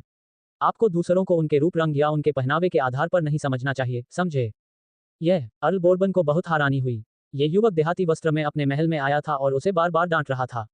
इसे ध्यान से देखो। एलेक्स ने अपना आईडी कार्ड निकाला और अर्ली बोर्बन दिखाया। अर्ल बोर्बन ने भौहें सिकोड़ी, लेकिन फिर भी आईडी कार्ड पर दी गई जानकारी को ध्यान से देखा। एक पल बाद उसने अपनी आंखें खोली और बहुत आश्चर्यचकित हुआ। मुझे उम्मीद नहीं थी कि तुम 5वें अर्ध के छात्र होगे। मुझे तुम पर संदेह करने के लिए खेद है। एलेक्स ने भौहें सिकोड़ी, थोड़ा असहज महसूस कर रहा था। अजीब बात है, एलेक्स ने मन ही मन सोचा, उसे मुझ पर अविश्वास दिखाना चाहिए था और मुझे मेरी पहचान साबित करने के लिए मजबूर करना चाहिए था, जैसा कि मैंने उन उपन्यासों में पढ़ा है। एलेक्स को असहज महसूस हुआ क्योंकि वह सोच रहा था कि वह कैसे अपना शरीर लचीला बना सकेगा और चेहरे पर थप्पड़ मार सकेगा। हालांकि विशाल बोनस के बारे में सोचते हुए एलेक्स को अंततः अपनी बेचैनी को दबाना पड़ा और शांति से कहा, हम आखिरकार आप सीमित दृष्टि वाले एक मूर्ख व्यक्ति हैं, इसलिए मैं आपको दोष नहीं देता। काउंट बोर्बन, ठीक है, मुझे अपनी बेटी की स्थिति बताओ, एलेक्स ने अहंकार से कहा। यह देखकर बोर्बन ने उसकी ओर देखा। उसकी आंखों में एक अजीब सी चमक उभरी, लेकिन वह तुरंत गायब हो गई। काउंट बोर्बन ने घमंडी एलेक्स को देखा और वह बिल्कुल भी परेशान नहीं हुआ। इसके विपरीत वह मुस्कुराया और कहा, कृपया मेरे पीछे आओ। एलेक्स ने सिर हिलाया और रोलेन के साथ बोर्बन के पीछे पीछे एक बेहद शानदार कमरे में चला गया। कमरे में एक बिस्तर के अलावा कुछ भी नहीं था। बिस्तर पर एक गोरी औरत लेटी थी जिसके सिर पर 2 जानवरों के कान थे। उसकी त्वचा बर्फ की तरह सफेद थी, उसके होंठ आड़ू के फूलों की तरह लाल थे और उसका चेहरा एक देवदूत जैसा था। एलेक्स ने बिस्तर पर लेटी हुई महिला को देखा और गहरी सांस ली, क्योंकि वह कितनी खूबसूरत थी। उस लड़की की खूबसूरती रोलेन से भी ज्यादा थी, बस उसकी छाती सपाट सतह थी, जबकि रोलेन के पास एक बेहद राजसी पहाड़ था। ये ठीक है, कम से कम मैं इस लड़की के साथ सो सकता हूँ। और रोलेन, ठीक है, रोलेन का जिक्र करने से मैं और भी असहज हो जाता हूँ। एलेक्स ने मन ही मन खुद को कोसा। उसके लिए एक खूबसूरत औरत जिसे वह छू नहीं सकता था, बस एक बेकार चीज थी जिसे केवल फेंका जा सकता था। रोलेन ने एलेक्स की आंखें देखीं और उसे दर्द महसूस हुआ। उसने अपना सिर झुका लिया ताकि लोग उसके आंसू न देख सकें। काउंट बोर्बन ने इस समय रोलेन पर ध्यान नहीं दिया। उसने बिस्तर पर लेटी लड़की को देखा, आह भरी, और कहा, यह मेरी बेटी सिकुंत है। जब वह 18 साल की थी तो उसे एक अजीब बीमारी हो गई, जिसके कारण सिकुंत सामान्य से ज्यादा सोती थी। शुरू में तो वह सामान्य से थोड़ा ही अधिक सोती थी, लेकिन धीरे धीरे उसकी नींद का समय असामान्य रूप से बढ़ गया। अब तक वह कई महीनों तक सोने के बाद ही जागती थी। जागने के बाद वह मानसिक रूप से अस्थिर हो जाती थी, अक्सर गुस्सा करती थी, और उसने मुझ पर हमला भी किया। बोर्बन ने कहा। जैसे ही उसने अपनी आस्तीन उतारी तो उसमें भयानक खरोंचें दिखाई दी, जिन्हें सिल दिया गया था। ये देखकर एलेक्स ने भौहें सिकोड़ते हुए पूछा, तुम्हें अभी भी नहीं पता कि उसे क्या बीमारी है? बोर्बन ने अपना सिर हिलाया और आह भरते हुए कहा, अभी नहीं। पहले तो डॉक्टरों और फार्मासिस्ट एंचेंटर ने कहा था कि उसे किसी और ने श्राप दिया है। हालांकि जब मैंने एक जादूगर को आमंत्रित किया जो अभिशाप जादू में माहिर था, तो उन्होंने कहा कि वह अभिशप्त नहीं थी। इसके बाद मामला एक गतिरोध पर आ गया। उसे एक अजीब बीमारी हो गई जिसके बारे में कोई नहीं जानता। अंत में मैं केवल उस व्यक्ति को इनाम दे सकता हूं जो मेरी बेटी की अजीब बीमारी का पता लगा सके और उसका इलाज कर सके। ये सुनकर एलेक्स मन ही मन चिंतित हो गया। अन्य लैपटॉप जादूगर सिकुंत की बीमारी का निदान भी नहीं कर सकते, तो क्या वह ऐसा कर सकता है? कृपया अपडेट करें novel.com। हालांकि जैसे ही यह विचार मन में आया, उन्होंने तुरंत अपना सिर हिलाकर उसे अस्वीकार कर दिया। हाँ, मैं मुख्य पात्र हूँ, मैं हार नहीं मान सकता, मैं असफल नहीं हो सकता। इसके अलावा सुकूत सुंदर है, अगर मैं उसे बचा सकूं, तो वह निश्चित रूप से मुझसे प्यार करेगी और अपने शरीर से मुझे धन्यवाद देगी। एलेक्स ने पैट्स मेडोज से पूछा, गुरुजी, क्या आप उस लड़की की बीमारी का स्रोत पता कर सकते हैं? मेडोज ने आह भरते हुए कहा, मेरे पास अधिक ऊर्जा नहीं है। मुझे उम्मीद है कि मैं आपकी मदद कर पाऊंगा। उसके पास जाओ, अपने हाथ उसके सिर पर रखो, और मैं अपनी जादुई शक्ति का उपयोग करके पता लगा सकता हूं कि उसकी बीमारी क्या है। क्या आपको पता नहीं कि उसे क्या बीमारी है? एलेक्स ने भौहें सिकोड़ कर पूछा। नहीं, शायद मुझे पहले से ही पता है कि उसे क्या बीमारी है। हालांकि अधिक निश्चित होने के लिए मैं केवल उसकी जांच कर सकता हूं। मेडोस ने कहा। यद्यपि एलेक्स की ऊर्जा को सोखने के बाद वह अब ऊर्जा की कमी की स्थिति में नहीं था, लेकिन मेडोस इस तथ्य को छिपाना चाहता था कि उसने एलेक्स की ऊर्जा को चूस लिया था, जिससे एलेक्स का पुरुष कार्य अप्रभावी हो गया था, इसलिए उसने झूठ बोला। अच्छा, बेशक, एलेक्स को कोई संदेह नहीं था। उसने बोर्बन को देखा और विश्वास से कहा, काउंट बोर्बन, आप भाग्यशाली हैं कि आप मुझसे मिले हैं। मैं वादा करता हूं कि मैं लेडी सुकूत की बीमारी ठीक कर दूंगा। अर्ल बोर्बन ये सुनकर चौंक गए और पूछा, क्या तुम सच कह रहे हो? तुम्हें पता होना चाहिए कि अतीत में कई फार्मासिस्ट जादूगर थे जिन्होंने तुम्हारे जैसी ही बात कही थी, लेकिन वे सभी असफल रहे। आत्मविश्वास अच्छी बात है, लेकिन योग्यता के बिना आत्मविश्वास मूर्खता है। हा हा हा हा, एलेक्स जोर से हंसा। काउंट बोर्बन, क्या आप और मैं शर्त लगा सकते हैं? आपका क्या मतलब है? एलेक्स ने बोर्बन की बात बीच में ही रोक दी, मुस्कुराया और कहा, यह बहुत सरल है। अगर मैं सिकुंत की बीमारी ठीक कर दूं, तो आप मुझे अपना अर्लेडम दे देंगे। अच्छा, क्या तुम मुझसे शर्त लगाने की हिम्मत करोगे? या क्या तुम हारने से डरते हो? बोर्बन की ओर देखते हुए, जो इतना आश्चर्यचकित था कि वह अवाक था, उसने कहना जारी रखा, या लेडी सिकुंत का जीवन आपके अर्ल शीर्षक जितना महत्वपूर्ण नहीं है। जब अर्ल बोर्बन ने यह सुना, तो वह भौचक्का रह गया और बोला, अच्छा, सिकुंत का जीवन इस उपाधि से कहीं अधिक महत्वपूर्ण है। लेकिन अगर आप असफल हो गए तो क्या होगा? हा हा हा हा, एलेक्स जोर से हंसा, उसकी मुस्कुराहट में थोड़ा आत्मविश्वास और पागलपन था। क्या मैं असफल हो जाऊंगा? यह मत सोचो कि मैं अन्य साधारण फार्मासिस्ट जादूगरों की तरह हूं। हालांकि अगर मैं हार गया, तो मैं तुम्हें ये दे दूंगा। जैसे ही एलेक्स ने बोलना समाप्त किया, उसने अपना हाथ हिलाया और एक काला अग्नि गुलाब प्रकट होकर उसकी हथेली पर तैरने लगा। यह एक सार ज्वाला है। काउंट बोर्बन आखिरकार एक अनुभवी साहसी व्यक्ति था, इसलिए उसने तुरंत एलेक्स के हाथ में काले आग के गुलाब को सार ज्वाला के रूप में पहचान लिया। हा हा हा, ऐसा लगता है कि तुम उतने मूर्ख नहीं हो जितना मैंने सोचा था। ये सही है, अगर मैं उसे ठीक नहीं कर पाया, तो मैं इसे तुम्हें दे दूंगा। एलेक्स मुस्कुराया और कहा, तुम्हें शायद पता होगा कि इसकी कीमत कितनी है ना? बेशक, अर्ल बोर्बन ने सिर हिलाया और कहा, तो कृपया अपनी योग्यताएं दिखाए। अगर आप मेरी बेटी को बचा सकते हैं, मेरे अर्लेडम की तो बात ही छोड़िए, अगर आप ये महल भी चाहते हैं, तो भी मैं इसे दोनों हाथों से आपको सौंप दूंगा। हा हा हा हा, मुझे उम्मीद है कि तब तक तुम अपना वादा नहीं तोड़ोगे। एलेक्स ने तिरस्कार पूर्वक मुस्कुराया। चिंता मत करो, तुम मुझसे पूछ सकते हो, लगभग सभी रईस मेरे व्यक्तित्व को जानते हैं। बोर्बन ने भौहें सिकोड़ते हुए कहा, अगर मैं कोई वादा करता हूं, तो मैं निश्चित रूप से उसे कभी नहीं तोड़ूंगा। भले ही मैं नरक में कूद जाऊं, फिर भी मैं उस वादे को पूरा करने की कोशिश करूंगा। अच्छा, मुझे भी तुम्हारे साथ किसी अनुबंध की जरूरत नहीं है। एलेक्स ने सिर हिलाया और कहा, मुझे तुम्हारे चरित्र पर भरोसा है। बोलने के बाद एलेक्स लेडी सेकुंत के पास गया और उसे देखने के लिए अपना सिर झुकाया। जितना ज्यादा वह उसे देखता, उतना ही उसे वह अच्छी लगती, और ऐसा इसलिए था क्योंकि वह बहुत सुंदर थी, इतनी सुंदर जैसे धरती पर उतरी कोई परी। सेकुंत, उम्मीद है कि जब मैं तुम्हें बचा लूंगा, तो तुम मेरी औरत बन जाओगी। एलेक्स ने मन ही मन सोचा। उसने आगे बढ़कर सेकुंत का हाथ पकड़ लिया। ये दृश्य देखकर बोर्बन की भौहें तन गईं, हालांकि उसने और कुछ नहीं कहा। इस समय मेदो स्वतंत्र नहीं था। उसने सेकुंत के शरीर में संचारित जादुई ऊर्जा को नियंत्रित किया और बीमारी के स्रोत की खोज शुरू कर दी। एक क्षण बाद एलेक्स ने उसे छोड़ दिया, उसके चेहरे पर मुस्कान और अधिक आत्मविश्वासपूर्ण हो गई। अर्ल बोर्बन, मुझे लगता है कि आपको एक खिताब हस्तांतरण अनुबंध तैयार करना चाहिए। हा हा हा हा, एलेक्स के शब्दों को सुना, बोर्बन नाराज या परेशान नहीं हुआ, उसने सिर्फ सिर हिलाया और जवाब दिया, अच्छा, मैं तब तक इंतजार करूंगा जब तक आप मेरी बेटी को पूरी तरह से ठीक नहीं कर दूंगा, मैं तुरंत एक अनुबंध करूंगा और शीर्षक स्थानांतरित करूंगा।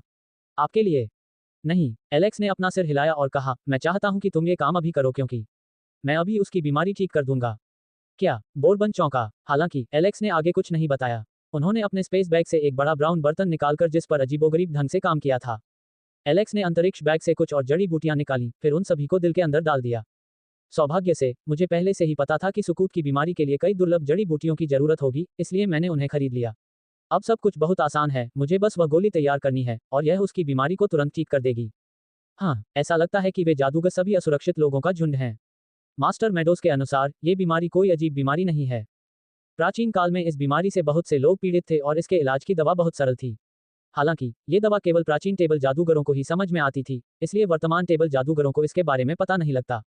सौभाग्य से मेरे पास मास्टर मेडोस हैं, अन्यथा मुझे डर है कि इस लड़की को बचाने का रास्ता ढूंढने में मुझे बहुत समय लगेगा। हा हा हा हा। अर्ल शीर्षक, मैं आ रहा हूँ। एलेक्स ने इसके बारे में अभ्यास बंद कर दिया और मेडोस के अनुसार दवा तैयार करना शुरू कर दिया।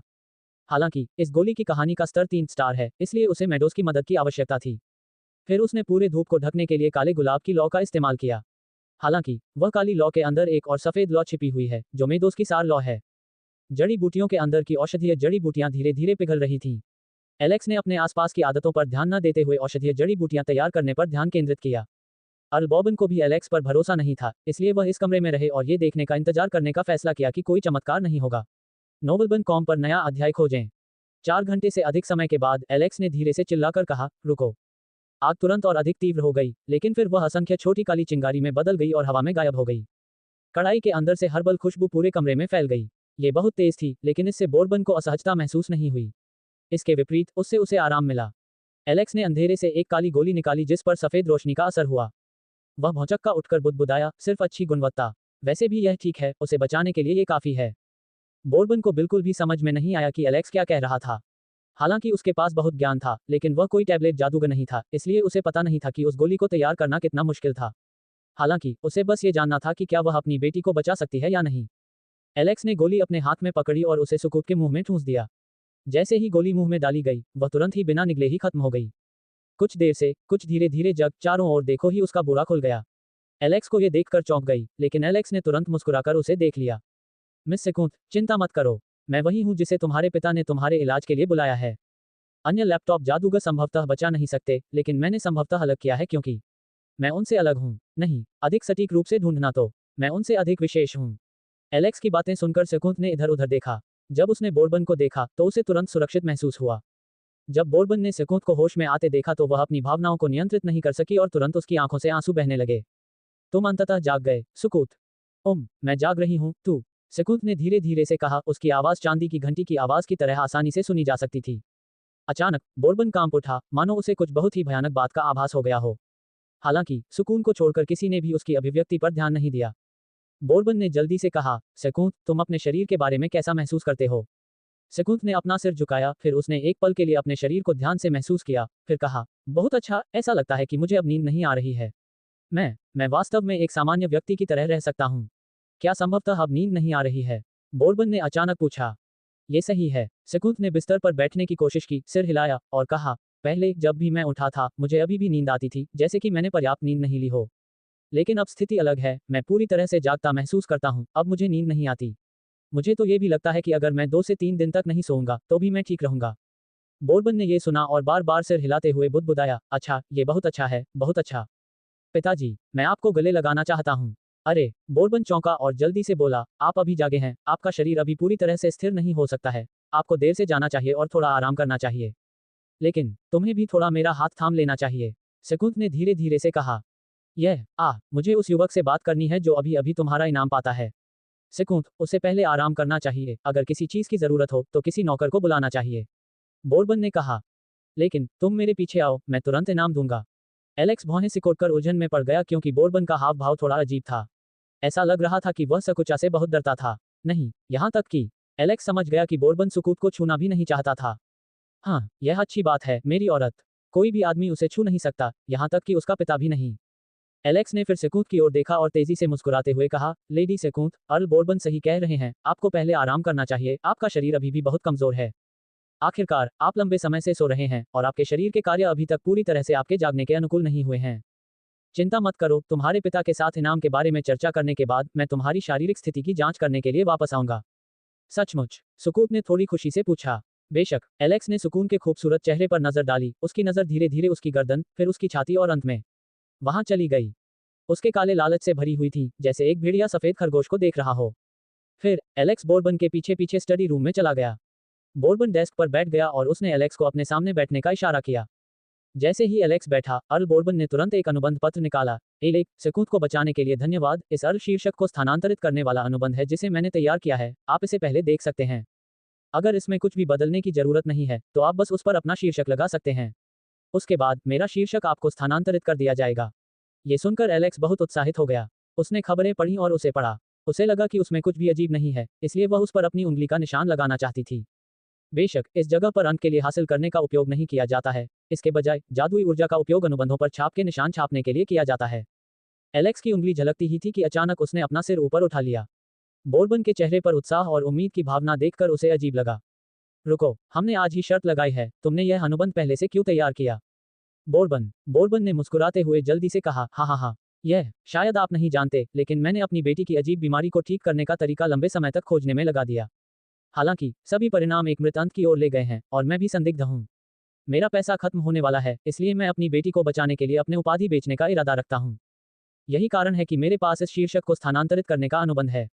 ये सुनकर एलेक्स ने सिर हिलाया क्योंकि उसे यह उचित लगा। काउंट बोर्बन ने आगे कहा, एलेक, मैं अपनी बेटी को बचाने के लिए इतना पैसा खर्च करने से थक गया हूँ, इसलिए अब मैं एक सुखद जीवन चाहता हूँ। मेरे लिए चाहे कोई उपाधि कितनी भी ऊंची क्यों न हो, अगर मेरा जीवन अच्छा नहीं है तो मैं वह उपाधि नहीं चाहता। आप अलग हैं, भले ही आप युवा हैं, लेकिन मैं देख सकता हूं कि आपकी प्रतिभा और क्षमता महान है। इसलिए मुझे लगता है कि आप इस उपाधि के लिए बहुत उपयुक्त हैं। इसके अलावा मैं ये महल आपके लिए छोड़ दूंगा, साथ ही 5 मिलियन सोने के सिक्के भी आपके पास छोड़ दूंगा। क्या? एलेक्स चौंका, तुमने कहा था तुम ये महल मेरे लिए छोड़ रहे हो? ये सही है। काउंट बोर्बन ने सिर हिलाया और प्रगति से कहा, वैसे भी मैं करोल को छोड़कर रहने के लिए एक और अधिक शांतिपूर्ण स्थान पर जाना चाहता हूँ। ये सुनकर एलेक्स इतना खुश हुआ कि वह जोर से हंसा, हा। अर्ल बोर्बन, आप वास्तव में एक अच्छे इंसान हैं। रुके, तो इसका मतलब है आपके साथ खुश होगा? नहीं, अर्ल बोर्बन ने अपना सिर हिलाया, लेकिन इसमें भी मुझे आपकी मदद की जरूरत है। मैं भी बूढ़ा हो गया हूँ, मेरी ताकत अब पहले जैसी नहीं रही। अब मैं सेकुचा की रक्षा करने में असमर्थ हो गया हूँ। और तुम अलग हो, एलेक्स, तुम युवा हो और तुम में विशाल विस्तार हैं। तुम तो एन्चेंटर टॉवर के 5वें एल्डर के छात्र भी हो। लेकिन मुझे विश्वास है कि आप सुख की रक्षा कर सकते हैं और उसे एक अच्छा जीवन दे सकते हैं। एलेक्स को लगा कि इसमें कुछ अजीब बात है, हालांकि काउंट बोर्बन ने लगातार उनकी प्रशंसात्मक बातें सुनने से वह इतना प्रसन्न हो गया कि वह और कुछ सोच ही नहीं सका। हा, तुम सही हो, बस मुझ पर भरोसा रखो, मैं उसकी अच्छी देखभाल करूंगा। एलेक्स जोर से हंसा, उसकी आवाज आत्मविश्वास से भरी हुई थी। अच्छा, हा। काउंट बोर्बन भी जोर से हंसा और बोला, फिर आपको बस कॉन्ट्रैक्ट पर अपने जादुई इनामों की जरूरत है और आप मेरा खिताब और यह पूरा महल ले सकते हैं, साथ ही 5 मिलियन सोने के सिक्के का इनाम भी। लेकिन इस महल में जो नौकर हैं, वे मूल रूप से मेरे ही प्रशिक्षित अधीनस्थ हैं, मुझे उन्हें साथ लाना होगा। क्या तुम समझ रहे हो कि मेरा क्या मतलब है? बेशक, एलेक्स ने निराश होकर जवाब दिया। उन्होंने ये योजना भी बनाई थी कि इसे हासिल करने के बाद वह इस महल के सभी नौकरों को नौकरी से निकाल देंगे। अंततः इस महल के सभी नौकर बोर्बन के अधीनस्थ थे, इसलिए एलेक्स उन पर ज्यादा भरोसा नहीं कर सकता था। हालांकि यदि बोर्बन सभी नौकरों को ले जा सकता था तो एलेक्स उसे नहीं रोकेगा, इसके विपरीत वह और भी अधिक खुश महसूस करेगा। ठीक बाद एलेक्स ने पंक्तियों पर अपनी जादुई सीडी छापी। रिपोर्ट चमक उठी और एलेक्स के हाथ में अचानक एक बिल्ला दिखाई दिया, यह अर्ल का बैच था। हा, बधाई हो एलेक्स, तुम अर्ल बन गए हो। आखिरकार मैं मन की शांति के साथ जा सकता हूँ। बोर्बन खड़ा हुआ, तैयार सामान लेकर, फिर अपनी टोपी और लबादा पहना, जैसे कि वह तुरंत जा रहा हो। क्या तुम सकुचाहट से मिलने की योजना नहीं बना रहे हो? एलेक्स ने भौहें सिकोड़ कर पूछा। अरे ये हा, एलेक्स, मैं उसे अलविदा नहीं कह सकती। अगर मैं ऐसा करूंगी तो दुखी होऊंगी और मैं नहीं जा पाऊंगी। काउंट बोर्बन ने स्वीकार किया। चिंता मत करो, मैं फिर भी उससे मिलने आऊंगा, मुझे हमेशा के लिए वहां से नहीं जाना पड़ेगा। ये सुनकर एलेक्स ने सिर हिलाया और कहा, ओह, तो अलविदा। हा, अलविदा एलेक्स, मुझे उम्मीद है कि तुम्हारा भविष्य सूरज की तरह चमकेगा, दूसरों को चकाचौंध कर देगा। हाँ, बिल्कुल, एलेक्स ने अहंकार से कहा, मैं निश्चित रूप से आकाश में सूर्य बन गया हूँ। भले ही किसी को मेरी ओर देखना पड़े, मेरा सम्मान करना पड़े, मेरे सामने घुटने टेकना पड़े।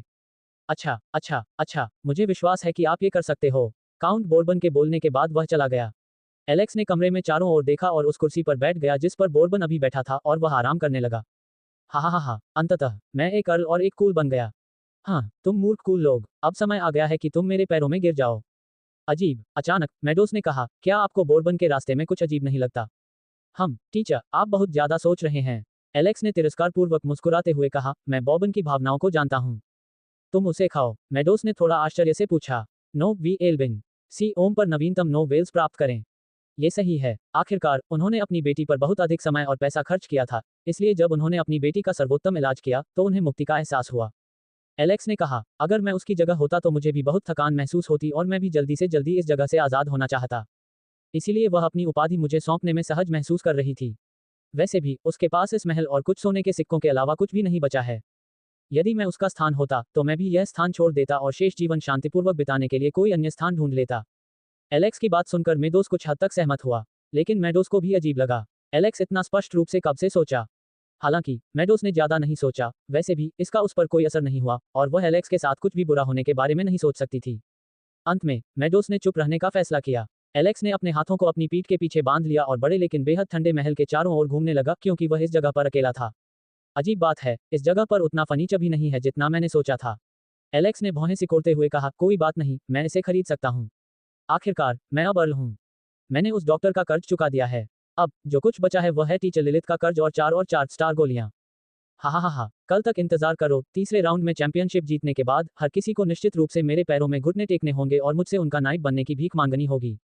उस समय अनगिनत लोग होंगे जो मुझ में निवेश करना चाहेंगे क्योंकि उन्हें मेरी अविश्वसनीय क्षमता का एहसास होगा। क्या उस समय भी मेरे पास सोने के सिक्कों की कमी होगी? बिल्कुल नहीं। हा हा हा हा। एलेक्स ने बड़बड़ाते हुए हंस दिया। वह सेकुंथ के बेडरूम में वापस आ गया। ये देखकर कि रोलेन अभी भी यहाँ था, उसे असहज महसूस हुआ। उसने भौहें सिकोड़ी और चिल्लाया, तुम अभी भी क्या कर रहे हो? जल्दी करो, कुछ खोज करो और मेरे एडवेंचर कार्ड को ऊपर ले जाओ। ये सुनकर रोलेन चौंक गई। वह बिल्कुल भी परेशान नहीं थी। इसके विपरीत वह थोड़ा उत्साहित महसूस कर रही थी। आप मास्टर, क्या आप चाहते हैं कि मैं आपके लिए एक मिशन पर जाऊं?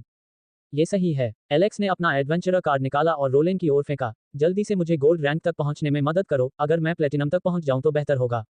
रोलेन ने एलेक्स का एडवेंचर आईडी कार्ड पकड़ा और खुश होकर कहा, हाँ, मैं मिशन को जल्दी पूरा करने और आपको एडवेंचर के उच्चतम रैंक तक पहुंचने में मदद करने की गारंटी देता हूं। हालांकि गुरुजी, मैं काफी समय के लिए चला जाऊंगा, लगभग 3 दिन नहीं, लगभग 7 दिन। आप 7 दिन? एलेक्स ने भौहें सिकोड़ते हुए कहा, क्या तुम मूर्ख हो? माफ करना मास्टर, मुझे माफ कर दो। जब एलेक्स ने उसे डांटा तो वह अपना सिर पकड़कर रोने लगी और माफी मांगने लगी। मैं 7 दिनों में अपना एडवेंचर आईडी कार्ड कैसे अपग्रेड कर सकता हूँ? क्या तुम मेरे लिए कर्ज का एक और ढेर बनाने की योजना बना रहे हो? एलेक्स ने गुस्से से कहा। 1 महीना, मैं तुम्हें 1 महीना देता हूँ, जल्दी से मेरे एडवेंचर आईडी कार्ड को गोल्ड या उससे ऊपर अपग्रेड कर दो, अन्यथा वापस मत आना। अच्छा, धन्यवाद गुरु, मैं तुरंत चला जाऊंगा। रोलिन खुशी खुशी लेथेल के साथ रहने के बारे में सोचते हुए चला गया। हे, मैं यंग मास्टर से मिलने वाला हूँ, मैं भरपेट खाना खा सकता हूँ, स्वादिष्ट खाना खा सकता हूँ और एक बहुत ही आरामदायक बिस्तर पर सो सकता हूँ। युवा स्वामी, मैं आ रहा हूँ। यदि लेथेल अभी रोलिन के विचारों को पढ़ सकता तो वह निश्चित रूप से रो पड़ता। रोलिन को जाते देख एलेक्स को थोड़ी राहत महसूस हुई। हर बार जब वह रोलिन को उसके खूबसूरत चेहरे, हॉट बॉडी और 2 बड़े स्तनों के साथ देखता था तो उसे असहज महसूस होता था क्योंकि वह उसे खा नहीं सकता था। इसलिए उन्हें लगा कि रोलिन केवल एक ही चीज के लिए उपयोगी है, वह है उनके एडवेंचर आईडी कार्ड को अपग्रेड करने में मदद करना।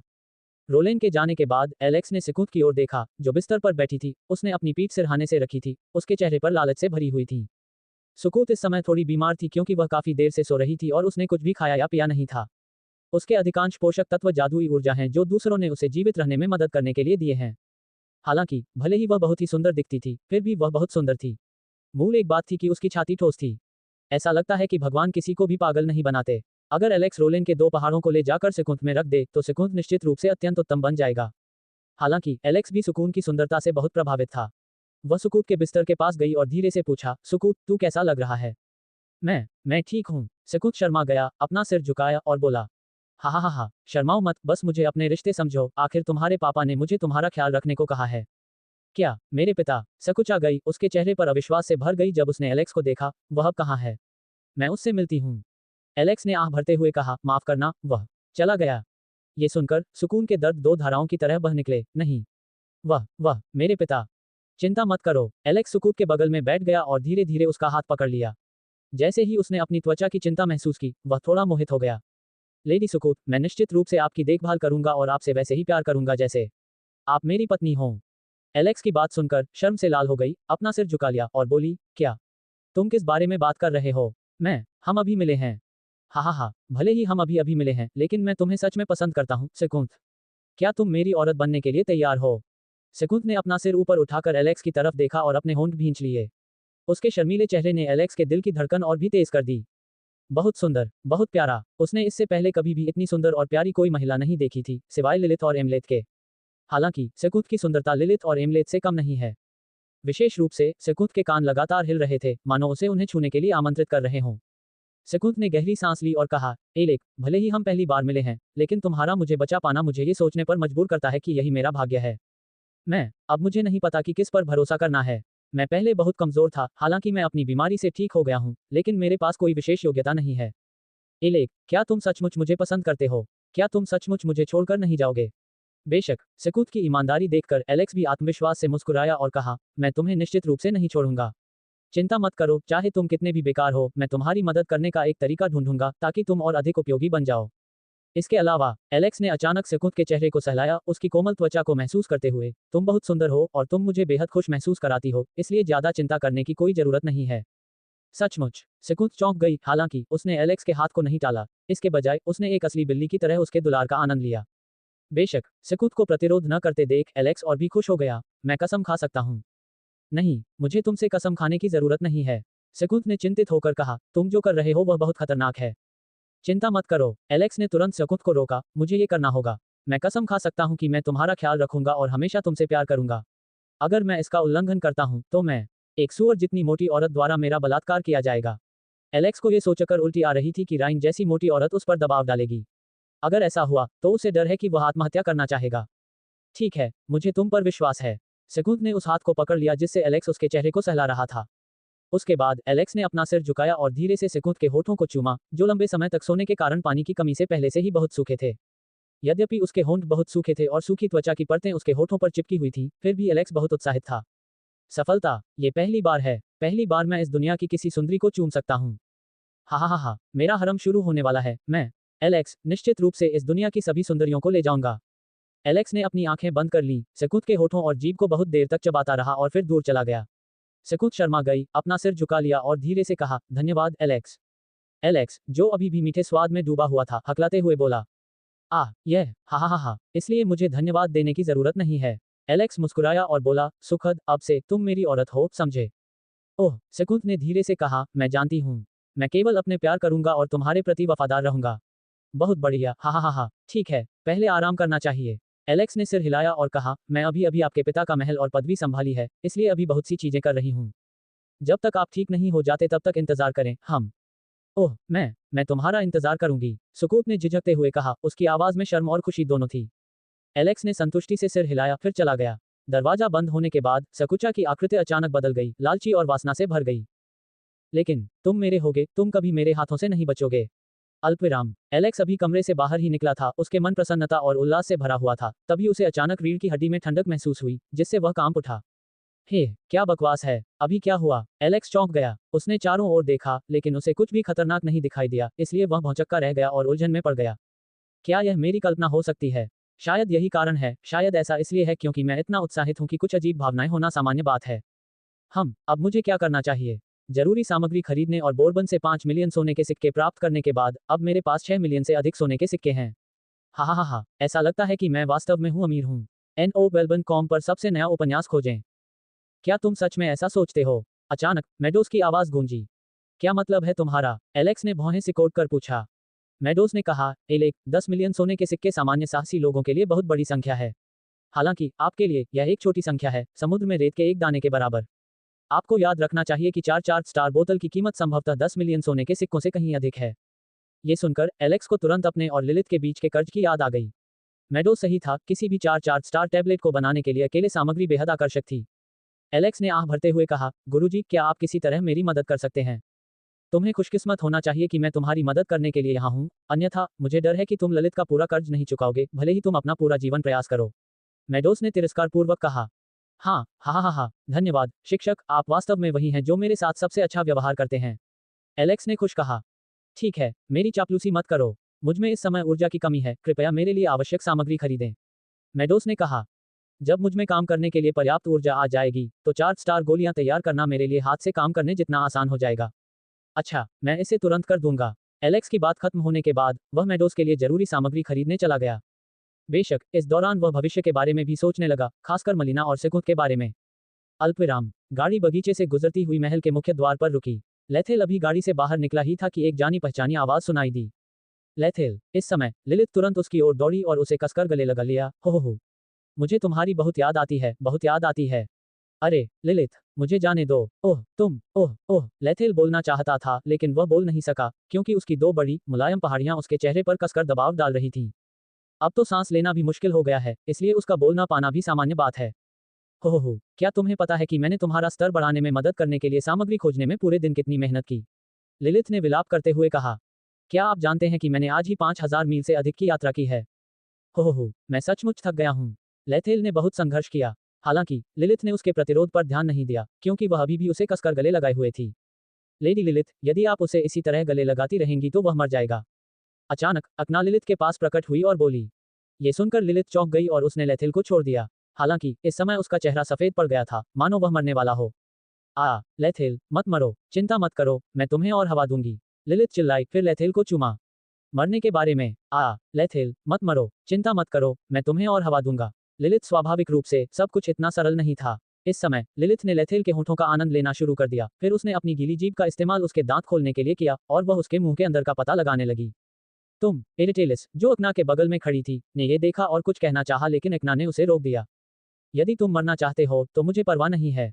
हालांकि यदि तुम मर जाते हो तो युवा स्वामी दुखी होंगे, मैं उन्हें दुखी नहीं देखना चाहता। लेकिन वह इरिटेलिस ने झिझकते हुए कहा। मैं जानती हूं कि तुम क्या कहने जा रहे हो, हालांकि उसे ऐसा करने का अधिकार है। क्या तुम जानते हो कि वह कौन है? अकना ने तिरस्कारपूर्वक कहा, उसका चेहरा ठंडा और भावहीन बना रहा। वह कौन है? लेथेल की पत्नी या प्रेमिका? इरिटेल्स ने पूछा। वह लिलिथ है, एन्चेंटर टॉवर की 5वीं बड़ी, युवा मास्टर लेथेल की शिक्षिका।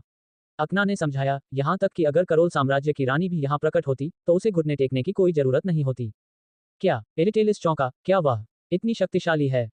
यद्यपि इरिटेलिस को यह पता नहीं था कि जादूगर के 5वें बड़े का पद कितना ऊंचा था, लेकिन वह जानती थी कि करोल साम्राज्य की रानी कितनी डरावनी थी।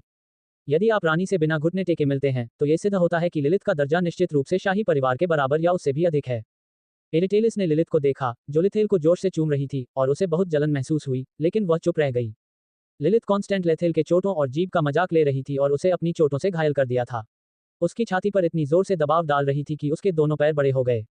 एक क्षण बाद लिलिथ ने थकान उतारते हुए खुद को दूर कर लिया, अपने पाप को चाटा, उसके चेहरे पर खुशी से भर गया। हे, कितना प्यारा है। लेथेल ने चौंका देने वाला कहा, ऐसा लग रहा था कि वह अभी अभी एक बड़े गेट के सामने पहुंची है। गेट के दूसरी तरफ कई देवदूत उसका इंतजार कर रहे थे, लेकिन उसके ठीक बाद एक हाथ ने उसे वास्तविकता में वापस खींच लिया। क्या मैं अभी भी जीवित हूं? लेथेल बुरा हाल हो गया। उसने लिलिथ को देखने के लिए अपना सिर उठाया। लिलिथ ने भी उसे देखा। लेथेल के पास लिलिथ से कहने के लिए बहुत कुछ था, वह कहना चाहती थी कि उसे इस तरह गले नहीं लगाना चाहिए और उसके साथ अच्छा व्यवहार करना चाहिए। हालांकि जब उसने सुना कि लिलिथ ने उसे आगे बढ़ने में मदद करने के लिए सामग्री खोजने के लिए 5000 मील से अधिक की यात्रा की थी, तो वह शांत हो गया। भले ही वह हृदय धातु से बना हो, परंतु लिलिथ ने जो उसके लिए किया उसके कारण वह पिघल जाएगी। लिलिथ जाना था कि वह कुछ ज्यादा ही बोल रही है, इसलिए उसे चिंता थी कि वह उसे डांटेगा। अचानक लेथल ने हाथ बढ़ाया, धीरे धीरे उसके सिर पर हाथ फेरा और कहा, धन्यवाद लिथ, तुमने कड़ी मेहनत की है।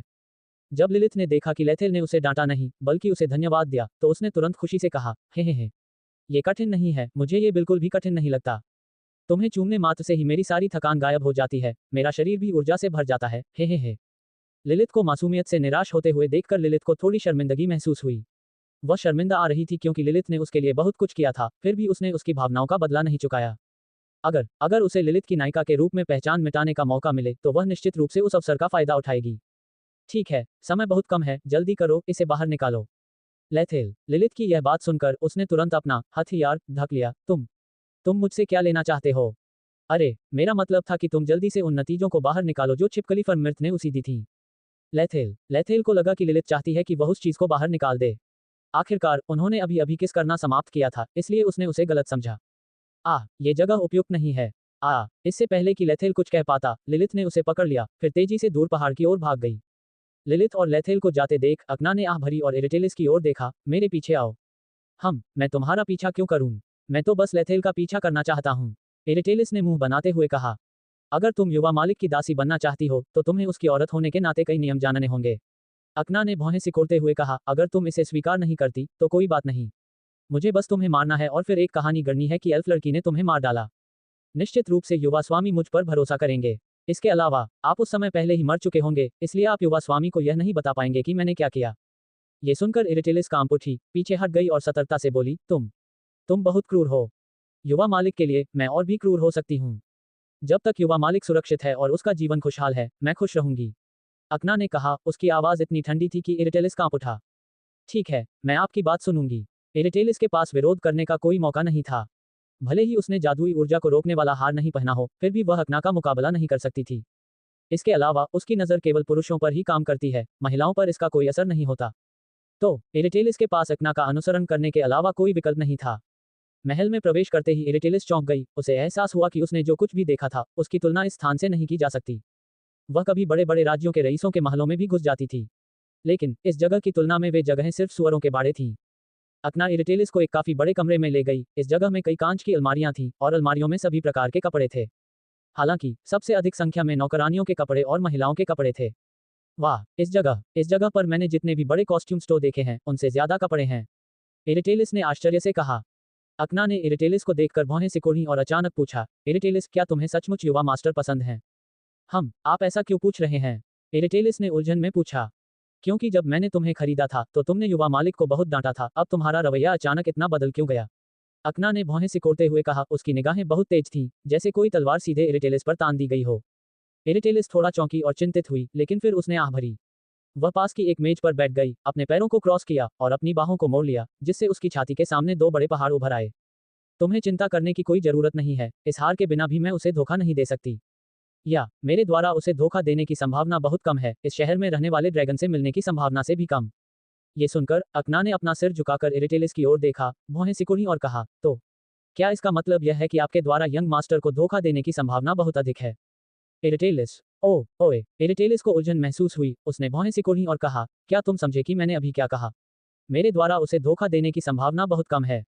हालांकि अकना ने अपनी ठुड्डी रगड़ते हुए कहा, आपने कहा था कि इस शहर में रहने वाले ड्रैगन से मिलने की संभावना लगभग मेरी संभावनाओं के बराबर है ना? हाँ, क्या इसमें कुछ गलत है?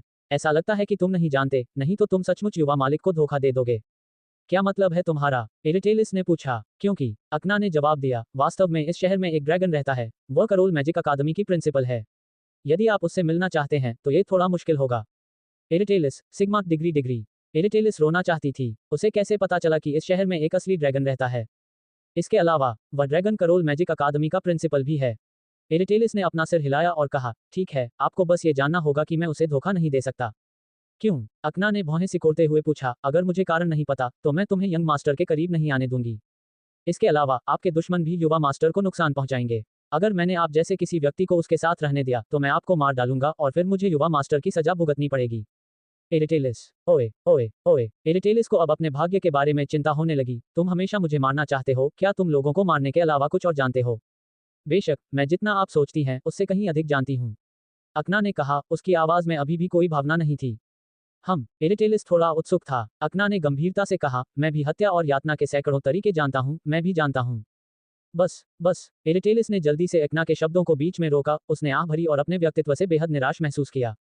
तुम सच में अजीब हो, इरिटेलिस ने कहा। ठीक है, तुम्हें पता है कि मेरे पास वासना की आंखें हैं, है ना? अकना ने बस सिर हिला दिया।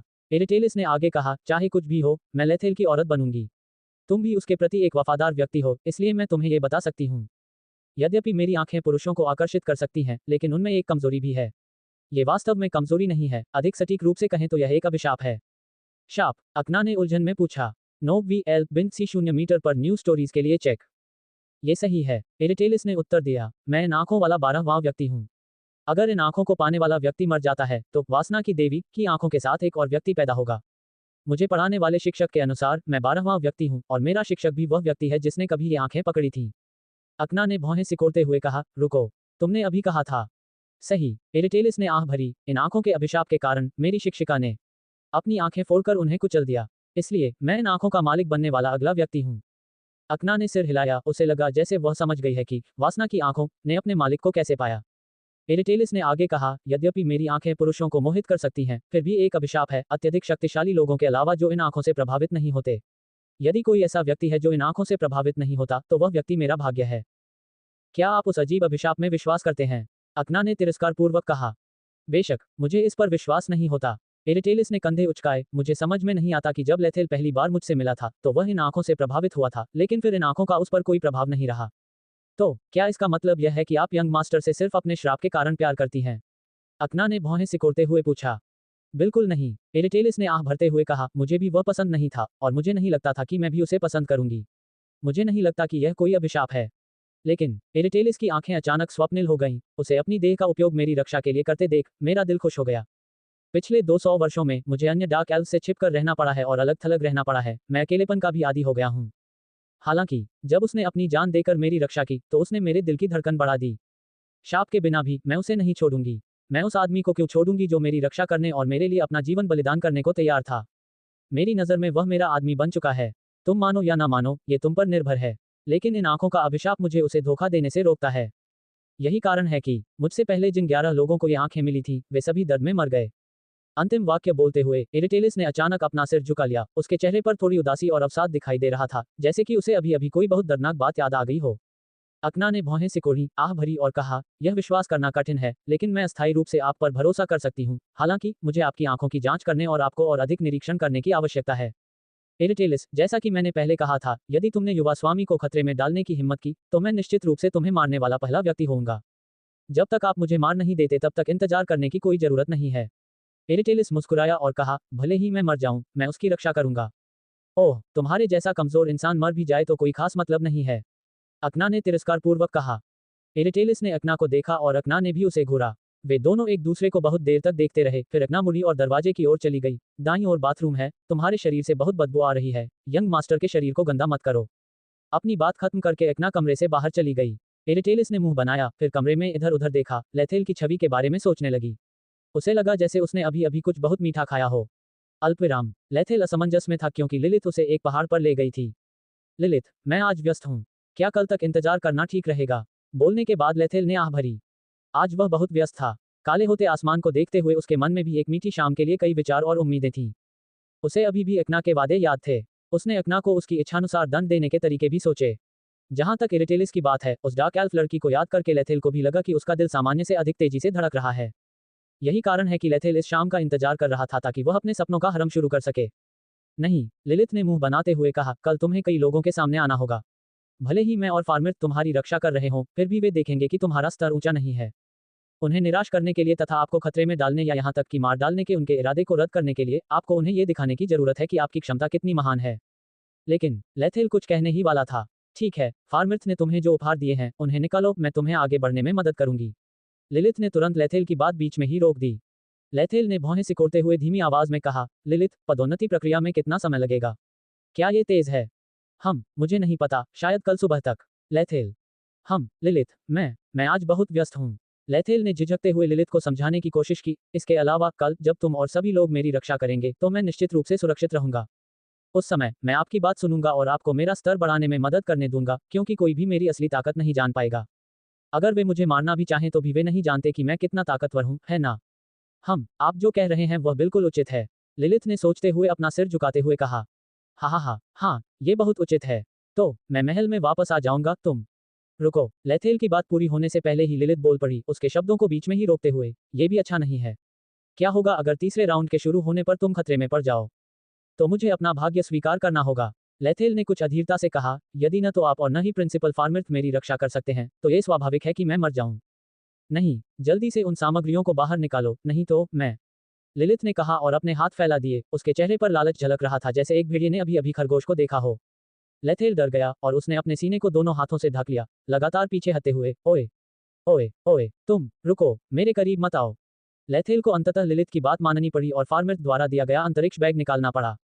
लिलिथ ने अपने हाथ में स्पेस बैग पकड़ लिया और बिना ये देखे कि अंदर क्या है, उसने तुरंत सब कुछ बाहर निकाल लिया। अंतरिक्ष बैग के अंदर की सामग्रियां लेथल के सिर के ऊपर बादल की तरह तैर रही थीं। लेथेल देख सकता था कि वहां कई जड़ी बूटियां और उच्च कोटि की दवाइयां थीं। जब लिलिथ ने ये चीजें देखीं, तो उसकी आंखें बहुत गंभीर हो गईं। ये पहली बार था जब लेथेल ने लिलिथ पर ऐसा भाव देखा था। उसने उसे परेशान नहीं किया क्योंकि वह स्थिर खड़ा था और उसे देख रहा था। लिलिथ अब अपने स्पेस बैग से 3 चीजें निकालती है। हालांकि लेथेल को नहीं पता था कि वे 3 चीजें क्या थीं, लेकिन कॉल्ड्रॉन अचानक बोल पड़ा। बच्चे, ऐसा लगता है वह लड़की सचमुच तुम्हें पसंद करती है। लेथेल चौंका, भौहें सिकोड़ी और पूछा, क्या मतलब है तुम्हारा?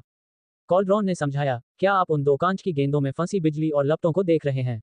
वे स्वर्गीय बिजली और स्वर्गीय ज्वाला हैं। उन 2 चीजों को खोजना बहुत मुश्किल है, उनकी दुर्लभता सार ज्वाला से भी अधिक है। हालांकि उनका उद्देश्य हमला करना या सार की तरह इस्तेमाल करना नहीं है, लेकिन उनका एक बहुत ही विशेष कार्य है। वे समान तात्विक ऊर्जा वाले सभी पदार्थों को बिना किसी संघर्ष के एक साथ पूरी तरह से जोड़ सकते हैं। क्या? हालांकि लेथेल को यह समझ में नहीं आया कि स्वर्गीय बिजली और स्वर्गीय ज्वाला कैसे काम करती हैं, वह उनकी शक्ति की कल्पना कर सकता था। वे बिना किसी संघर्ष के समान तात्विक ऊर्जा वाले सभी पदार्थों को आपस में जोड़ सकते थे। ये वैसा ही है जैसे समान गुणों वाले 10 रसायनों को एक ही बर्तन में डाल दिया जाए, लेकिन फिर भी वे एक दूसरे के साथ संघर्ष किए बिना एक साथ मिल जाते हैं। और वह भूरे रंग का कमल का फूल। कॉल्ड्रॉन हकलाते हुए बोला, मैंने इसे पहले कभी नहीं देखा और मुझे नहीं पता कि यह क्या है, लेकिन मुझे लगता है कि इसके उपयोग में अन्य 2 से अलग नहीं है। ये सुनकर लेथेल ने सिर हिलाया और पेट लिलिथ को देखने लगा।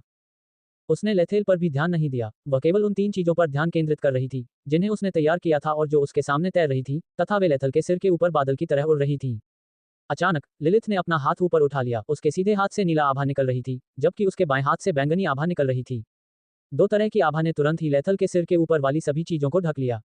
आकाशीय बिजली और आकाशीय ज्वाला के बीच में बादल उड़ गए और प्रकाश के असंख्य वस्तुओं में बिखर गए। उसके बाद वे प्रकाश कण लेथेल के सिर के ऊपर उड़ती हुई जगह से चिपक गए। फिर बिजली और आग के तात्विक गुणों वाली दवाएं और सामग्री तुरंत प्रकाश के छोटे छोटे कार्यों में सूख गईं और परिणामों में जुड़ गईं। विलय की गति बहुत तेज थी। ये देखा जा सकता है कि बिजली और आग के तत्वों से संबंधित वस्तुएं एक साथ मिल गई थीं और आकाश में उड़ते हुए 2 रत्नों में बदल गईं और एक चमकदार आभा फैला रही थीं। लेकिन बाकी सब चीजें हुई अनुपयोगी ग्राफ जमीन पर गिर गईं। हालांकि लेथेल ने अब उन पर ध्यान नहीं दिया, वह आकाश में उपस्थित 2 रत्नों को देखता रहा। लेथेल, तैयार हो जाओ, मैं तुम्हारे शरीर में बिजली और आग के 2 क्रिस्टलीकृत रत्न डालूंगा। लिलिथ अचानक बोल पड़ा। लेथेल ने सिर हिलाकर संकेत दिया कि वह तैयार है। अच्छा, लिलिथ मुस्कुराई, मुझे अपने आदमी पर भरोसा है। जैसे ही लिलिथ ने बोलना समाप्त किया, वे दोनों रत्न तुरंत लेथेल की ओर दौड़े, उसकी छाती में घुस गए और फिर गायब हो गए। लेथेल को अपने सिर में दर्द महसूस हुआ, जैसे किसी ने उसे हथौड़े से मारा हो। भयानक दर्द के कारण उसके लिए जागना असंभव हो गया और उसके सामने का दृश्य धीरे धीरे धुंधला हो गया। तब उसकी चेतना अंधकार में डूब गई। कुछ क्षण बाद लेथेल ने अपनी कलाकृतियां खोलीं और महसूस किया कि वह स्वयं के ऊर्जा स्थान में थी। अचानक इस अंतरिक्ष में आकाश, जो पहले बहुत अंधकार में था, अब अत्यंत उज्ज्वल प्रकाश से चमकने लगा। लेथेल ने सिर उठाया और देखा कि टेनिस बॉल के आकार के 2 रत्न, लाल और बैंगनी रंग के, धीरे धीरे नीचे उतर रहे हैं। दोनों रत्नों से भयानक जादुई ऊर्जा निकल रही थी। यद्यपि लेथल धरती पर खड़ा था, फिर भी वह अपनी संरचनाओं पर ऊर्जा के उस विशाल स्रोत को दबाव महसूस कर सकता था। बस रत्न उसके सामने आ गए। इस बार वह भौंचक्का रह गया क्योंकि वह नहीं जानता था कि इन 2 मोतियों का उपयोग कैसे किया जाए। मास्टर, अन्ना की आवाज गूंजी। इस बार अन्ना और बिजली ड्रैगन उसके सामने उड़ गए।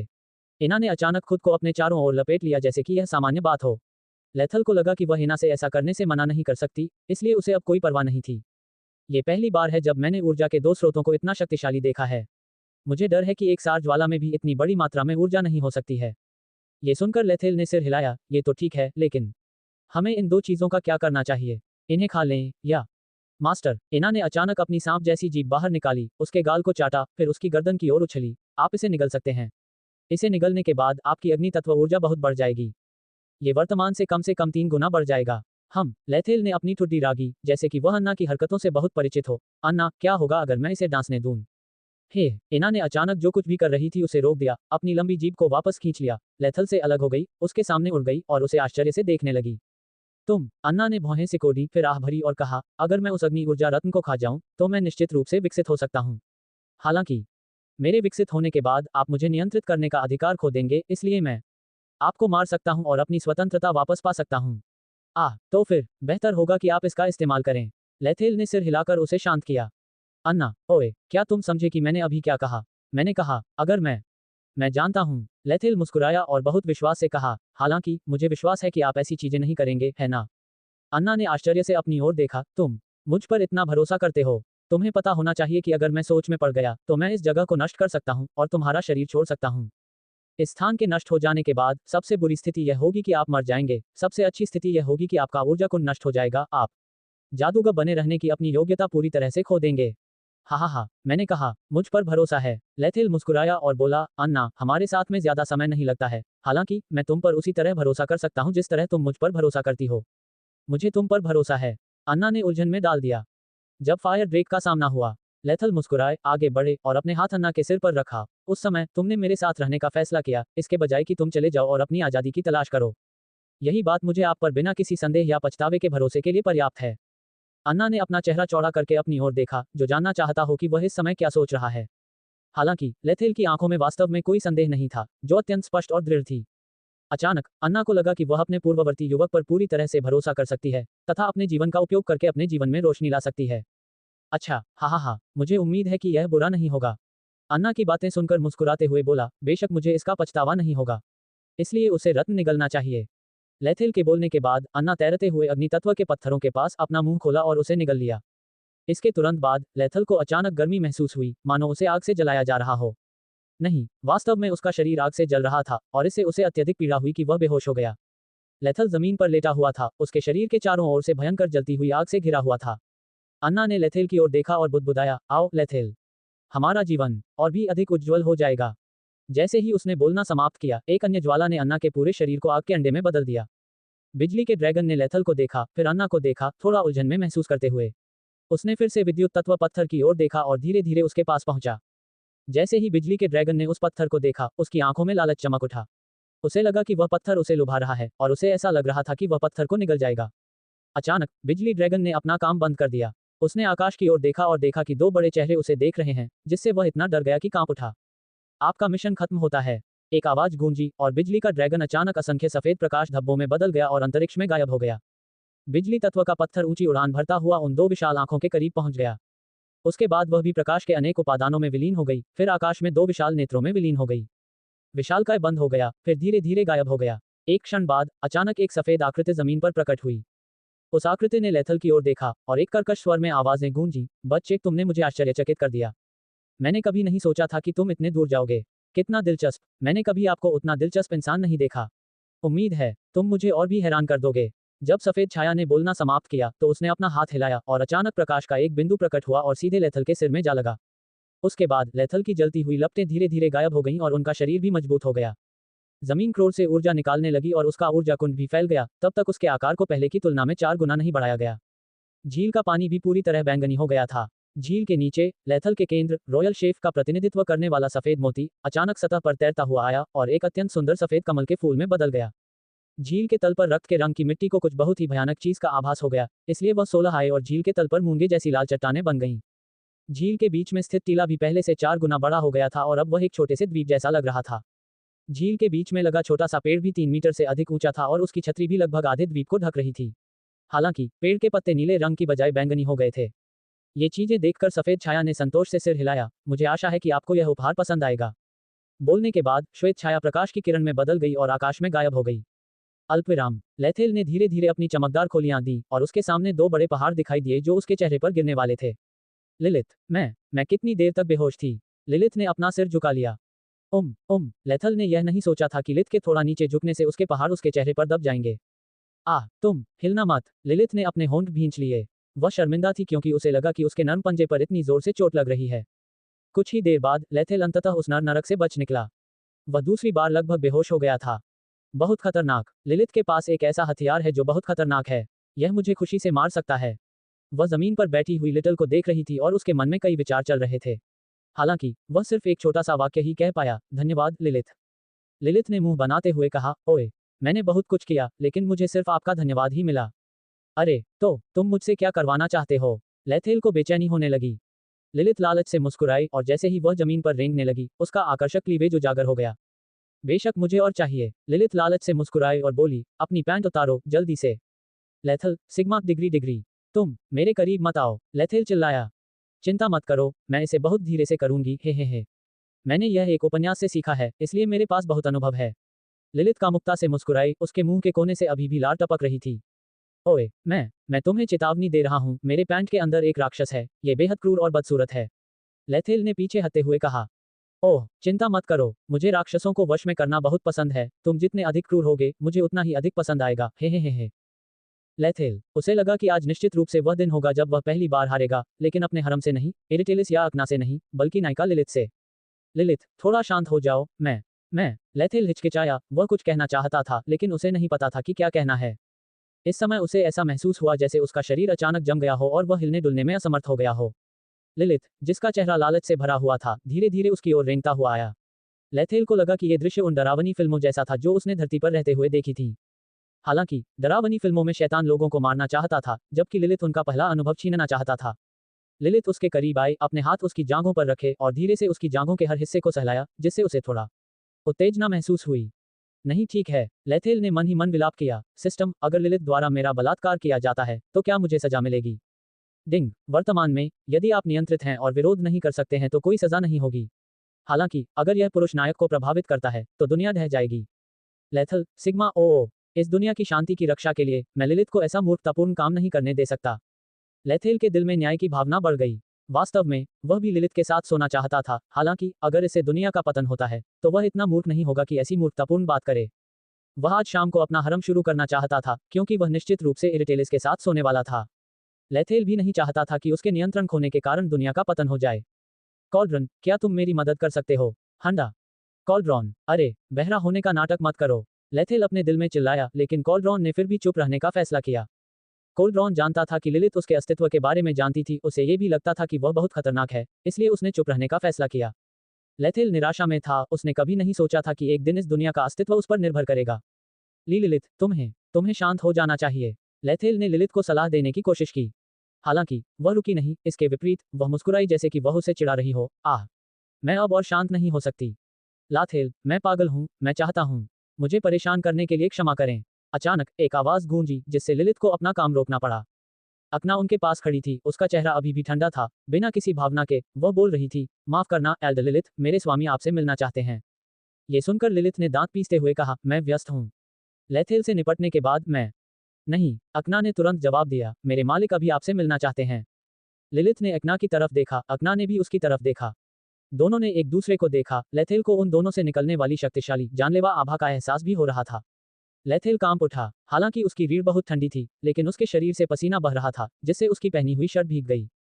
क्या तुम समझ नहीं रहे हो कि मैं क्या कह रही हूँ? लिलिथ ने भौहें सिकोड़कर कहा, उसकी आवाज में हत्या और ठंडे इरादे भरे हुए थे। अखना ने सिर हिलाया, बेशक मैं समझती हूँ, लेकिन मेरे मालिक अब आपसे मिलना चाहते हैं। अखना बिना किसी डर के बोलती रही, उसकी आवाज और चेहरे पर कोई भावना नहीं थी। वे दोनों एक दूसरे को देखते रहे। थोड़ी देर बाद लिलिथ उठ खड़ी हुई, मुंह बनाया और फिर चली गई। लिलिथ के चले जाने के बाद लेथेल को लगा कि वह फिर से सामान्य रूप से चलने में सक्षम हो गया है। उसने राहत की सांस ली और आभार से अकना की ओर देखा। धन्यवाद अकना। अकना ने अपना सिर हिलाया, नहीं, ये कुछ ऐसा है जो मुझे करना है। NoWelp.com पर अप-टू-डेट कहानियां देखें। हे, तुम्हारा क्या मतलब है? ये सुनकर लेथेल भी थोड़ा उलझन में पड़ गया। अकना को कैसे पता चला कि वह लिलिथ के साथ ऐसा नहीं करना चाहता था और उसे बचाने आया था? नहीं, मेरा मतलब यह है कि मुझे लगता है कि यंग मास्टर को मजबूर होना पसंद नहीं है, इसलिए मैं अकना हकलाते हुए बोली। ये सुनकर लेथेल ने सिर हिलाया। उसे लगा कि अकना उसकी हमसफर है, क्योंकि वह ये भी समझ सकती थी कि वह क्या सोच रहा है। रुको, अगर ऐसा है तो लिलिथ को पता चल जाएगा कि उसे तुमने धोखा दिया है। वह अकना ने तुरंत अपना सिर झुकाया और कहा, युवा मास्टर, आपको चिंता करने की आवश्यकता नहीं है। मास्टर वास्तव में लिलिथ से मिलना चाहते थे, इसलिए मैंने आपको बचाने के लिए इस अवसर का उपयोग किया। ये सुनकर लेथेल ने संतोष से सिर हिलाया। ओम, मैं पहले से ही जानता हूँ। इसके अलावा लिलिथ, अपना वादा मत भूलना, और इसके अलावा मैंने तुम्हें अभी तक सजा नहीं दी है। जब अकना ने ये सुना तो उसके भावहीन गुड़िया जैसे चेहरे पर उसके गालों पर दो लाल बादल उभर आए। मैं जानती हूँ। अपनी बात समाप्त करने के बाद वह तुरंत चली गईं और केवल लेथल को एक बड़े मैदान के बीच में बैठा हुआ दूर से सूर्यास्त को देखते हुए छोड़ गईं। सिस्टम, व्यक्तिगत जानकारी पैनल प्रदर्शित करें। अल्पविराम। नाम, लेथेल। स्तर 30। ऊर्जा अंक 20,000। प्रतिभा, पृथ्वी सीख बिजली बी, लकड़ी डी, उपचार बी, आग बी, अनुकूलन बी। नौकरी, रॉयल शेफ सीख मूर्तिकला master B. Function, simulated space जोड़ अलगाव। आइटम, प्राकृतिक विकास कार्ड, देवदानव पत्थर, सब इस मूर्तिकला चाकू। अल्पविराम। लेथल को तब आश्चर्य हुआ जब उसने देखा कि उसका लेवल 20 से 30 हो गया है। इसके अलावा उसकी प्रतिभा का स्तर भी ऊपर उठ गया था। पृथ्वी तत्व रैंक डी से रैंक सी तक बढ़ा दिया गया, लकड़ी का पदार्थ भी रैंक डी तक पहुंच गया, अग्नि तत्व रैंक बी तक पहुंच गया, और विशेष रूप से बिजली तत्व रैंक बी तक पहुंच गया। उनका ऊर्जा स्तर भी अविश्वसनीय रूप से बढ़ गया, 4000 ऊर्जा यूनिट से 20,000 ऊर्जा यूनिट तक। हालांकि जिस बात ने उन्हें सबसे अधिक प्रभावित किया वह ये था कि कौशल, लाइटनिंग ड्रैगन, पूरी तरह से गायब हो गया था। क्या हो रहा है? वह बुदबुदाया। लेथेल ने तुरंत अपनी छवि बंद कर ली और अपनी जादुई ऊर्जा वाले स्थान में प्रवेश कर गई। ऊर्जा कुंड को बड़ा होते देख उसे बहुत राहत महसूस हुई। हालांकि उसने हवा में एक विशाल अग्नि कोकून तैरता हुआ देखा। लपेटे एक छोटे सूरज की तरह चमकदार थे। हालांकि लेथेल उस अग्नि कोकून से काफी दूर थी, फिर भी वह उससे निकलने वाले भयानक तापमान को महसूस कर सकती थी। क्या वह अन्ना है? लेथेल ने उस मीठे कोकून की ओर देखा और एक बहुत ही परिचित भावना महसूस की। ऐसा लगता है वह विकसित होने की प्रक्रिया में है। लेथल जल्दी से ऊर्जा पूल के किनारे गया और पूल के अंदर देखा। सचमुच, बिजली ड्रैगन गायब हो गया था। वह अब बिजली ड्रैगन के अस्तित्व को महसूस भी नहीं कर सकती थी। लेथल जमीन पर बैठ गया, उलझन में पड़ गया। अजीब बात है, बिजली के ड्रैगन को अन्ना की तरह विकसित होना चाहिए था, वह गायब क्यों हो गया? जब वह उलझन में थी तो अचानक उसकी ऊर्जा झील से एक चमकदार बैंगनी रोशनी निकली। उस रोशनी ने अन्ना के अग्नि कोकून से निकलने वाली रोशनी को भी दबा दिया। घातक चौंक गया और जल्दी से पीछे हटने की कोशिश की, हालांकि उसका शरीर जम गया था और हिलने में असमर्थ था। ठीक इसी समय आकाश में दो विशालकाय आंखें प्रकट हुईं, जो सीधे उसकी ओर देख रही थीं। ये पहली बार है जब हम मिले हैं, है ना लेथेल?